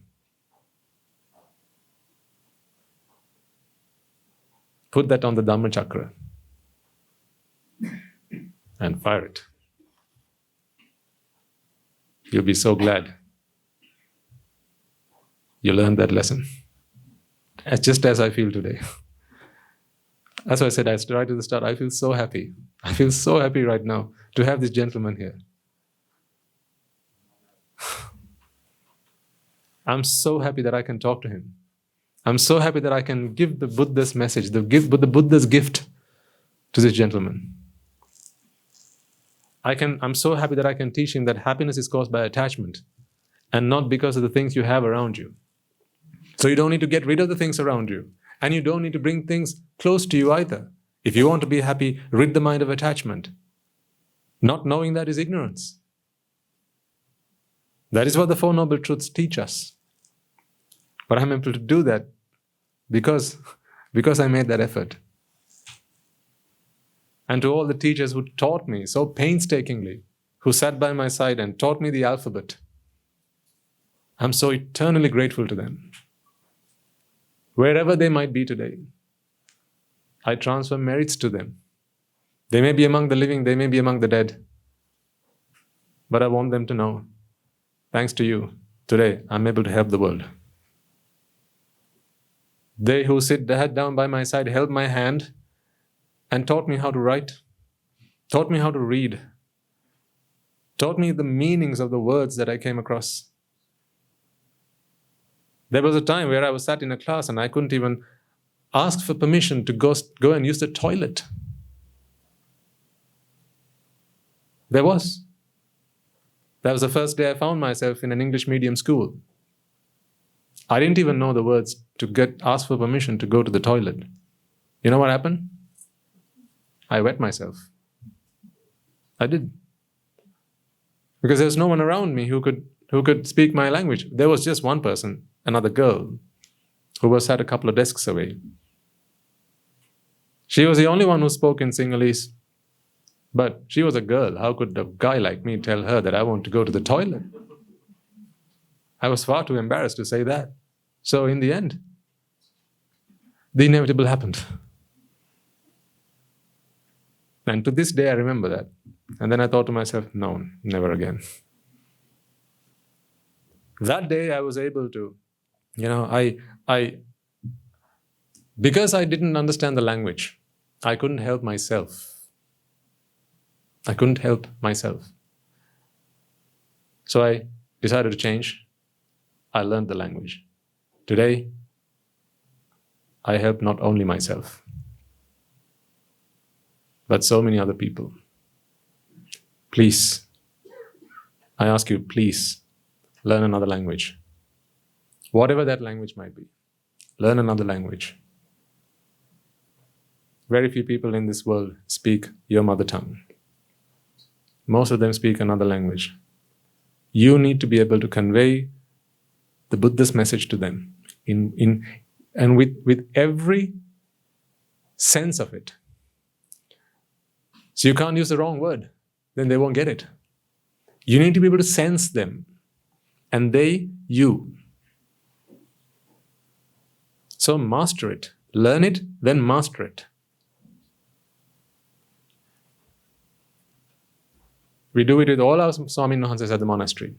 All our anagarikas. Part of being here means they have to learn another language. So if one day you decide to come here, you will learn another language. You will. Because we are not happy with you just serving yourself. We want you to serve others. Because what you may not know just yet is serving others is serving yourself. God, I'm so lucky.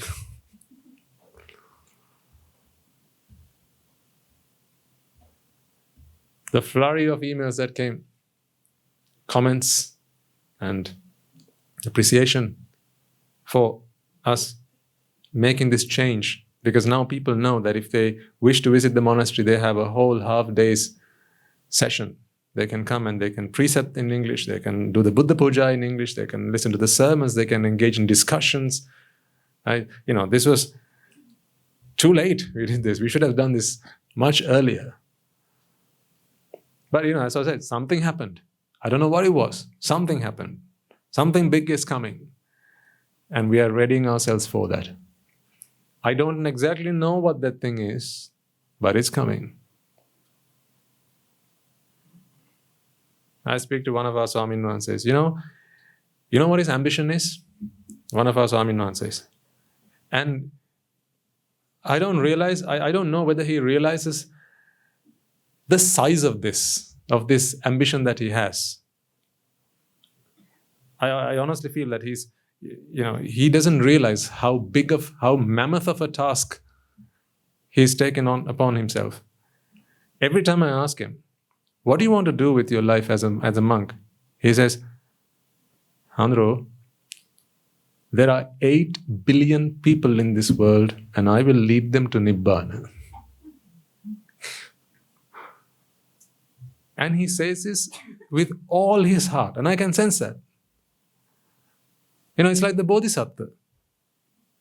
Only upon becoming a Buddha did he realize that was not an achievable task.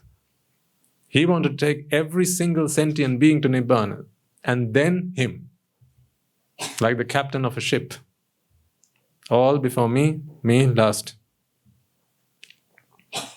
But he says, and he's not just saying it because, it will be pointless just to say something like that to me. I understand that, there are so many people in this world. But he says, I will do this. There are 8 billion people in this world. You just let me at them.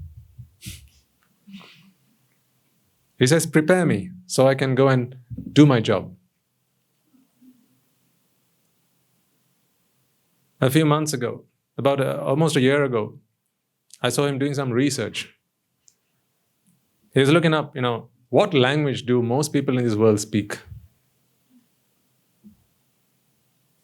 Mandarin.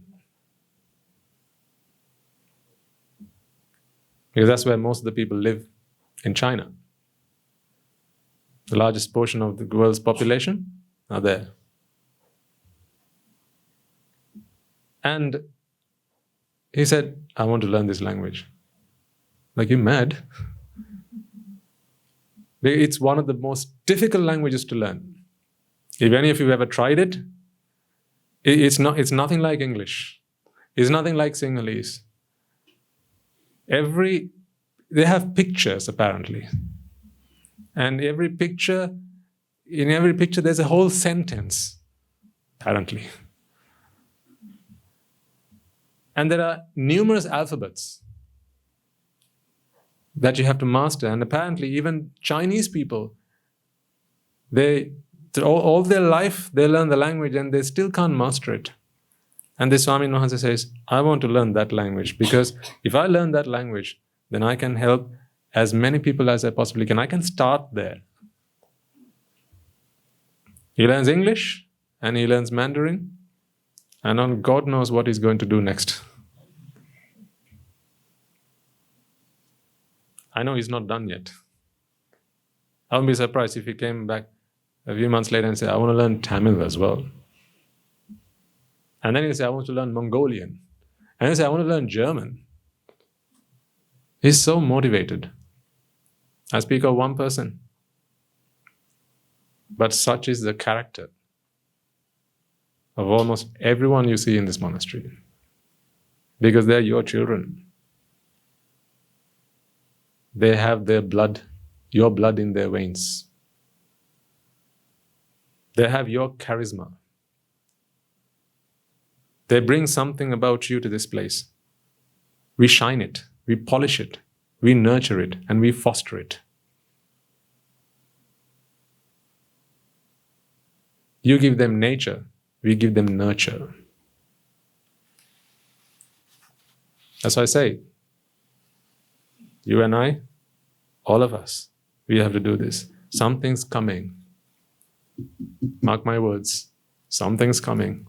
In the next few years, you won't be able to just sit on your bottoms like that, just looking at me. Oh, what else do you have to say, Swami Nuhansa? You will have something big to do.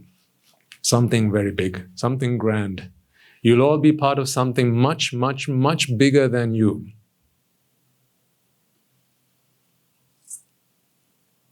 I can't quite put my finger on it just yet, but it's coming. Mark my words. It'll happen in your lifetimes.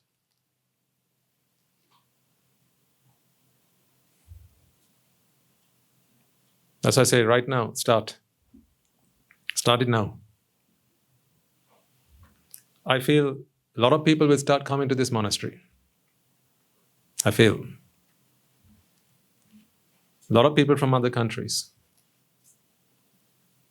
They'll come searching for the truth. Because people who come here will go and talk about this place. They'll talk about how their lives changed by coming here. They'll realize that they have found out something about themselves and they have been able to help their friends, their children, their parents make a positive change in their lives. And they'll want their friends, their colleagues, their acquaintances, people that they care about, to experience that. And then they'll start coming here. When they start coming here, I don't think, just as Swami Mohan says, just us, we can cater to their needs. You will have to be ready for that. You'll at least have to be able to tell them where the toilet is in a language that they can understand. At least. You should be able to ask them, are you comfortable? Are you okay? Can I offer you a seat? The sermon starts at 7:15. That's where the library is.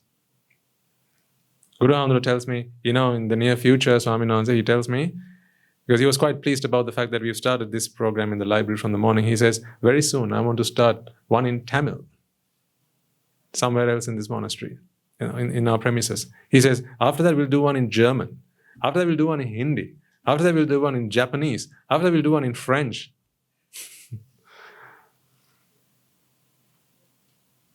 He's ambitious in block capitals. And I tell him, don't you worry, sir. Because our team, whatever you say, you just give us the command, you guide us.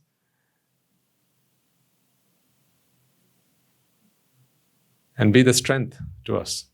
And we will walk that journey. And we'll make it happen. I know in his life he wants to do so much before he goes. That's why he keeps telling me, I have very few years left. You think he's he's almost 40 now. And you tell me what? He's just only starting life. But not with the things he's got planned. With the plans that he's got, he tells me life is too short. That's something you normally hear. Someone in their late 60s, 70s, 80s in life is too short now. Right? He's not even 40 and he says, life is too short. So many things to do and so little time left to do it all. That's why one man is not enough to do this. To do all this, the most important thing is for you to realize the Dhamma. Without that Dhamma Chakra, you are no one. Without that Dhamma Chakra, you are susceptible and you are vulnerable. Other people can influence you. Other people can misguide you and throw you out of the path. So make sure that you've got the Dhamma Chakra. Make sure you live and you breathe the Four Noble Truths. Make sure you understand what suffering is. Make sure you understand the noble truth of suffering. Make sure you realize that all of this suffering, only you and you are responsible. None of it is something that comes from the outside. None of it is God-given. None of it is given to you by your friends or family or strangers. It's not the man who trampled on your foot that made you unhappy. That action might have caused you pain physically, granted, but not the mental suffering, not the anger. He's not responsible for that. That is your own making. That is your own mistake. Once you realize that happiness is also self-made. It's all yours. It's there with you right now. It's like iron, but rusted. If the iron is the happiness, the rust is the suffering that you create for yourself. Rub it out. Scrape it off. And you don't need to do anything else. You don't have to do anything extraordinary to get that happiness, because it was always there. That's the beauty of it. So really, the only thing we create is suffering, but people think we need to create happiness. That's why they go do all sorts of things to try and create happiness. Let's create happiness. You can't create happiness. Happiness is there. The only thing you create in your attempt to create happiness is suffering. That's because of your attachment. That makes me happy, she makes me happy, he makes me happy, that place makes me happy, that thing makes me happy. The moment you think that, now you're attached to it because you think pleasure comes from the outside. Now you go looking for it. The moment you decided to do that, you sacrificed your peace of mind, your happiness. I need you to understand that. I need you to internalize that. I need you to believe that with conviction, not because I say so. How do you know if you have internalized this and you have understood this and not because I say so? Look at yourselves and how you conduct yourself in my absence. Not when someone else is looking at you, not when you have someone else watching over you, when you are all alone by yourself. There might be others around you, but only you know what's going on inside, right? You can wear a smile on your face, but on the inside, if you're frowning, if you're crying and weeping, if you're fuming on the inside, what's the point? Well, the point is, there's more you need to do. That is the best way to check this. So that's why, right from the start, I've been saying, folks, your realization, your freedom, your salvation is not in how much Dhamma you understand, not in how well you can relate the Dhamma or discuss the Dhamma, or in the questions that you ask. You can't impress me by the questions you ask. You can't come and ask me a question from dependent origination or the Abhidhamma and say, oh, look, Swaminatha, how much I know. The question I have, no one else has. I'm not impressed by that, but I'm impressed by your conduct. I'm impressed in the way that you conduct yourself in difficult situations. Because in the toughest times is when we see people's character, their true character. When times get tough, in times of turmoil, that's when we get to see people's true character. How do you know your real friends? At the party? Tell me, how do you know your true friends? Difficult times, right? In the difficult times. When everyone leaves you and says goodbye, or they don't even talk to you, they ignore your phone calls, they ignore the knock on their door, they ignore your text messages, they ignore your plea for help, there'll be a few among them who'll say, tell me, what can I do for you? Sometimes they were not there at the party. Everyone else was, but they weren't. They were not there at the Thanksgiving. They were not there at the celebrations, at the ceremonies, at the functions. They were not there. They were never to be seen. And you thought, they don't even come to the party. But when times get tough,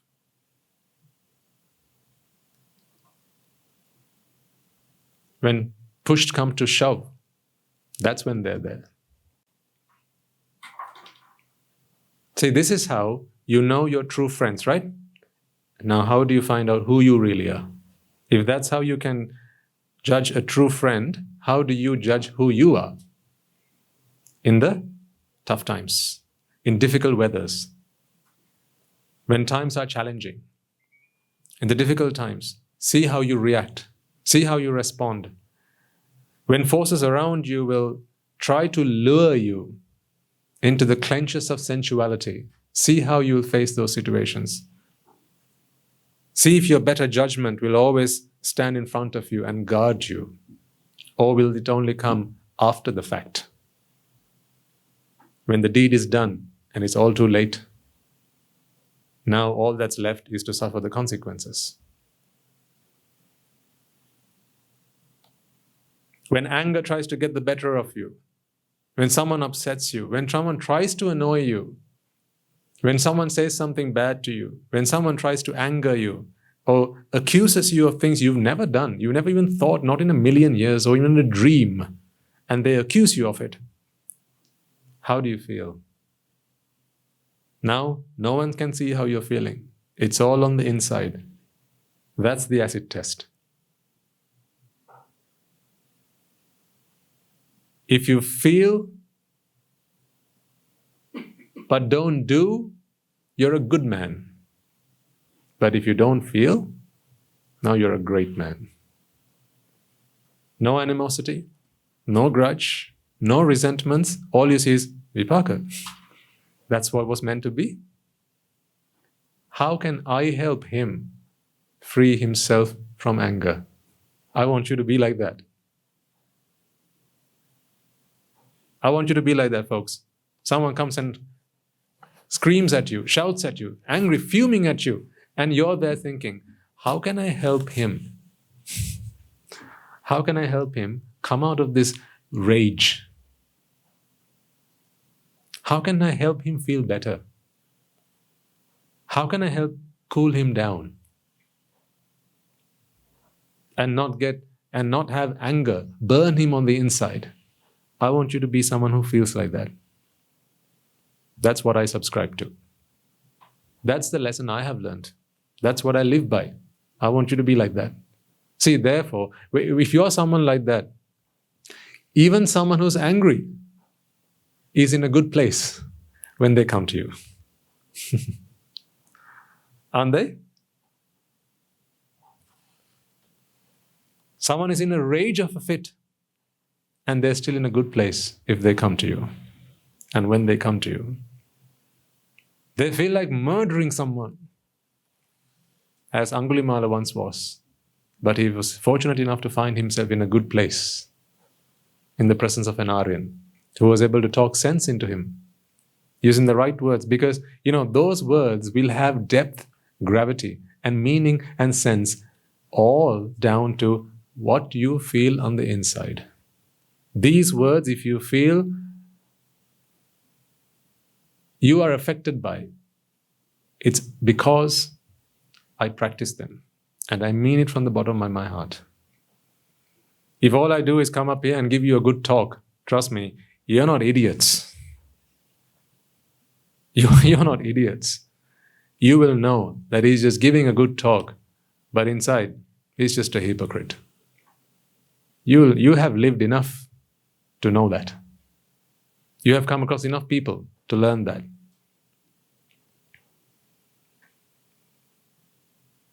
So if you feel affected by these words, it's because I practice what I preach. And I want you to do the same. Be someone who's a magnet for other people's merit. Anyone in your presence, only good will happen to them. Only good things will happen to them. Be a person like that. So if that person tramples on your foot, it was his good day. They're messing with the right person. Become the right person to mess with.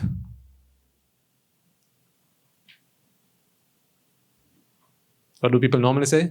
You're messing with the wrong person. You're messing with the wrong guy. Be the right guy to mess with. Then you can make an invitation now to everyone. You want to mess with someone? Come on then. Mess with me. Because I am someone who sorts out messes.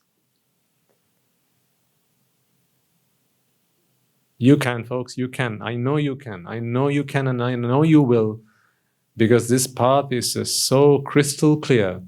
And I speak with conviction. I speak because I have seen the truth. And I speak because I experience this. I speak firsthand.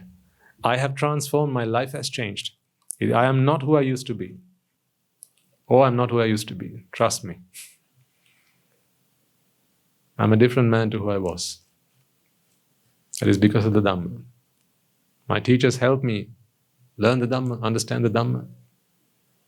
But it was because I let the Dhamma change me and I let it transform me, I am today who I am. That's why I feel the way I do. That's why I feel that I am so little, yet there's so much that I can do.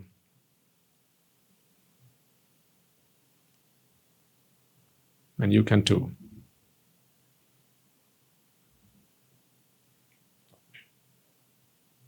Right, enough from me for today. We have lots planned for the rest of the day. I'm already 5 minutes past my due time. Next up, we have the Buddha Puja. I think they've brought the Buddha Puja in here, so I think you have brought flowers and incense and so on. So we have laid out this table here so you can indulge yourself in the merits. You can do whatever you like, however you wish. This is your home. While you're here, please be yourself. Enjoy, have a good time, experience this, and help everyone have a good time. Because it may be that these are the only minutes they get to do all week. Because once they leave this place, who knows who they'll come across. You have to be around noble people, around noble friends to be able to become noble and be good, and for your merits to be drawn and attracted towards you. Your presence may be the best presence that they'll have the entire week. That's why you are a blessing to each and every one of you. Enjoy your presence. Enjoy your company. This is good company.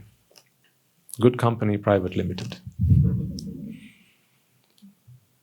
Right, so we'll stop for the Buddha Puja. And you can do that. Swami Nahanse will conduct the Buddha Puja. And then after that, you will go and join the alms round. And after that, in the afternoon, we'll have the discussions. So we are not going to do the meditation sessions today because we want to play it by ear and see how it goes. There's a box at the back. Please drop your questions. If you have any anonymous questions, you can put in there. Or if you feel free to ask questions then and there, you can always do that. So we have plenty of time for that. I think we've got set aside about 1.5 hours, which is enough and more time for you to really, go through those questions and make sure that you've got it all off your chest, so to speak. I'd love it if you can make your questions practical questions, right? Rather than purely Dhamma. It's okay if you have Dhamma-related questions. It's perfectly fine. But the more practical they are, the more it'll make a change and a difference in you.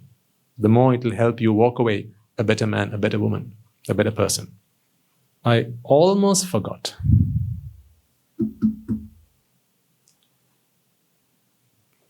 Big things are happening, big things are coming. I almost forgot. By popular demand, we have decided to offer an English Dhamma school at the monastery. Now, to do that, I need to understand how many, although there's been a lot of demand, maybe it's the same parent who came and kept asking every week. And then Hashamat there, Zirumat there, and ring whoever, and send emails. Maybe it's the same person. We don't know. Some parents go to great lengths. So, an application has been made available. Yes, an application has been made available. You can get it by contacting the Charity Trust Office, or AKA Harshamata. This Dhamma school will be held in English and at the monastery. So I'm not talking about the online one. That will happen alongside that. But we will have it at the monastery. And our plan is to have, for both boys and girls, if we have enough numbers, then we might even decide to split it up and be able to offer Anagarika Mahatmyas, the Dhyani one, for the daughters, and the Swami Nahanses to conduct the Daru, or for our sons. So the applications are now open. If you have someone, if you know someone who wishes to join, or if there are those among you who are, even if you're in the Sinhala program, you can still make an application and then request to join this. If you feel that it would be better in the English medium, that's up to you. So the application is available. Just want to let you know. Please submit an application within the next 2 weeks, so we can leave enough time for us to process your applications and get an idea of numbers, and then we'll make a start to enlist more people to join the army. Right, so with that, I'm going to do a very short transfer of merits, and I will make way for Swami Nuanze to come up here and continue with the program with the Buddha Puja. Okay, so let us take a moment to transfer all the merits that we have all acquired by making offerings to the infinite virtues of the Noble Triple Gem, chanting Pirit, listening to the Dhamma, and engaging in various meritorious deeds today, by transferring these merits to the bhikkhus and bhikkhunis, upasakas and upasikas, who have since time immemorial protected and preserved the sublime teachings of the Buddha and passed it down through the generations of the noble lineage, as well as all our teachers, monks and nuns resident in your local temples and nunneries who have always been by your side through thick and thin, come rain or shine, as well as Guru Swami Nuanze and all the teachers resident at this monastery, the Anagarikas and Anagarika community, as well as your friends, your parents, husbands, wives, brothers and sisters, sons and daughters, other relations who have always been by your side, your teachers who have always guided you, been by your side and supported you right from your formative years, and always been there to pave the path to a good future. May they all rejoice in the merits that we have all acquired today. And also the devotees of the monastery, friends of our monastery, who for the sake of merits continue to sustain the Mahasangha by providing the 4 requisites, as well as passing on their know-how and extending their well wishes. Let us also take a moment to transfer merits to the Devas and Brahmas, spirits and demons, Sakadeva for all the, and as well as all the numerous gods and deities who protect the Sambuddha Sasana, and also your guardian deities who always keep a watchful eye over you and keep you out of harm's way. Let us also take a moment to transfer merits to our ancestors who have predeceased us, and to all those who have been our families, friends and acquaintances in this long journey in samsara, as well as the armed forces, as well as the police force who sacrifice their lives to keep us safe and keep our nation in harmony and peace. Let us also take a moment to transfer merits to those who have been affected by natural calamities such as the tsunamis and earthquakes, landslides, pandemics, forest fires and so on, including the most recent and prevailing ones, and reminding ourselves that among them will be those who have been friends and family to us in this long journey in samsara. Let us take a moment to transfer those merits to them. May by the power of these merits, if any of them have been born in the woeful planes, redeem themselves and be born in the blissful plane. May those in the blissful plane be able to understand, realize the Dhamma, and attain the noble bliss of Nibbana. May they abstain from the unmeritorious deeds, fulfill the meritorious deeds, fulfill the noble eightfold path, and may they all attain the supreme bliss of Nibbana. Sadhu, sadhu, sadhu. And finally, let us all resolve that may, through the power and blessings of all the merits we have acquired throughout the day, we be able to witness the advent of many hundreds of thousands of arahants on this blessed land. And may, by the power of all the merits we have acquired today, you and I and everyone who's helped make this program a success, become an Arahatan Mahanse, an Arahat Mehenin Mahanse in this life itself and in the era of the Gautama Supreme Buddha itself. Sadhu, sadhu, sadhu. May the blessings of the Noble Triple Gem be with you all forever. The members of the Mahasangha will now transfer their blessings to you. Raga kinnen midatva Dvesha ginnen midatva Moha ginnen midatva Nibbana parama sukhayan Sukhita taravatva Nibbana parama sukhayan Sukhita taravatva Mamada siyalu loka siyalu satmayo Nibbana parama sukhayan Sukhita taravatva Nibbana parama sukhayan Sukhita taravatva Nibbana parama sukhayan Sukhita taravatva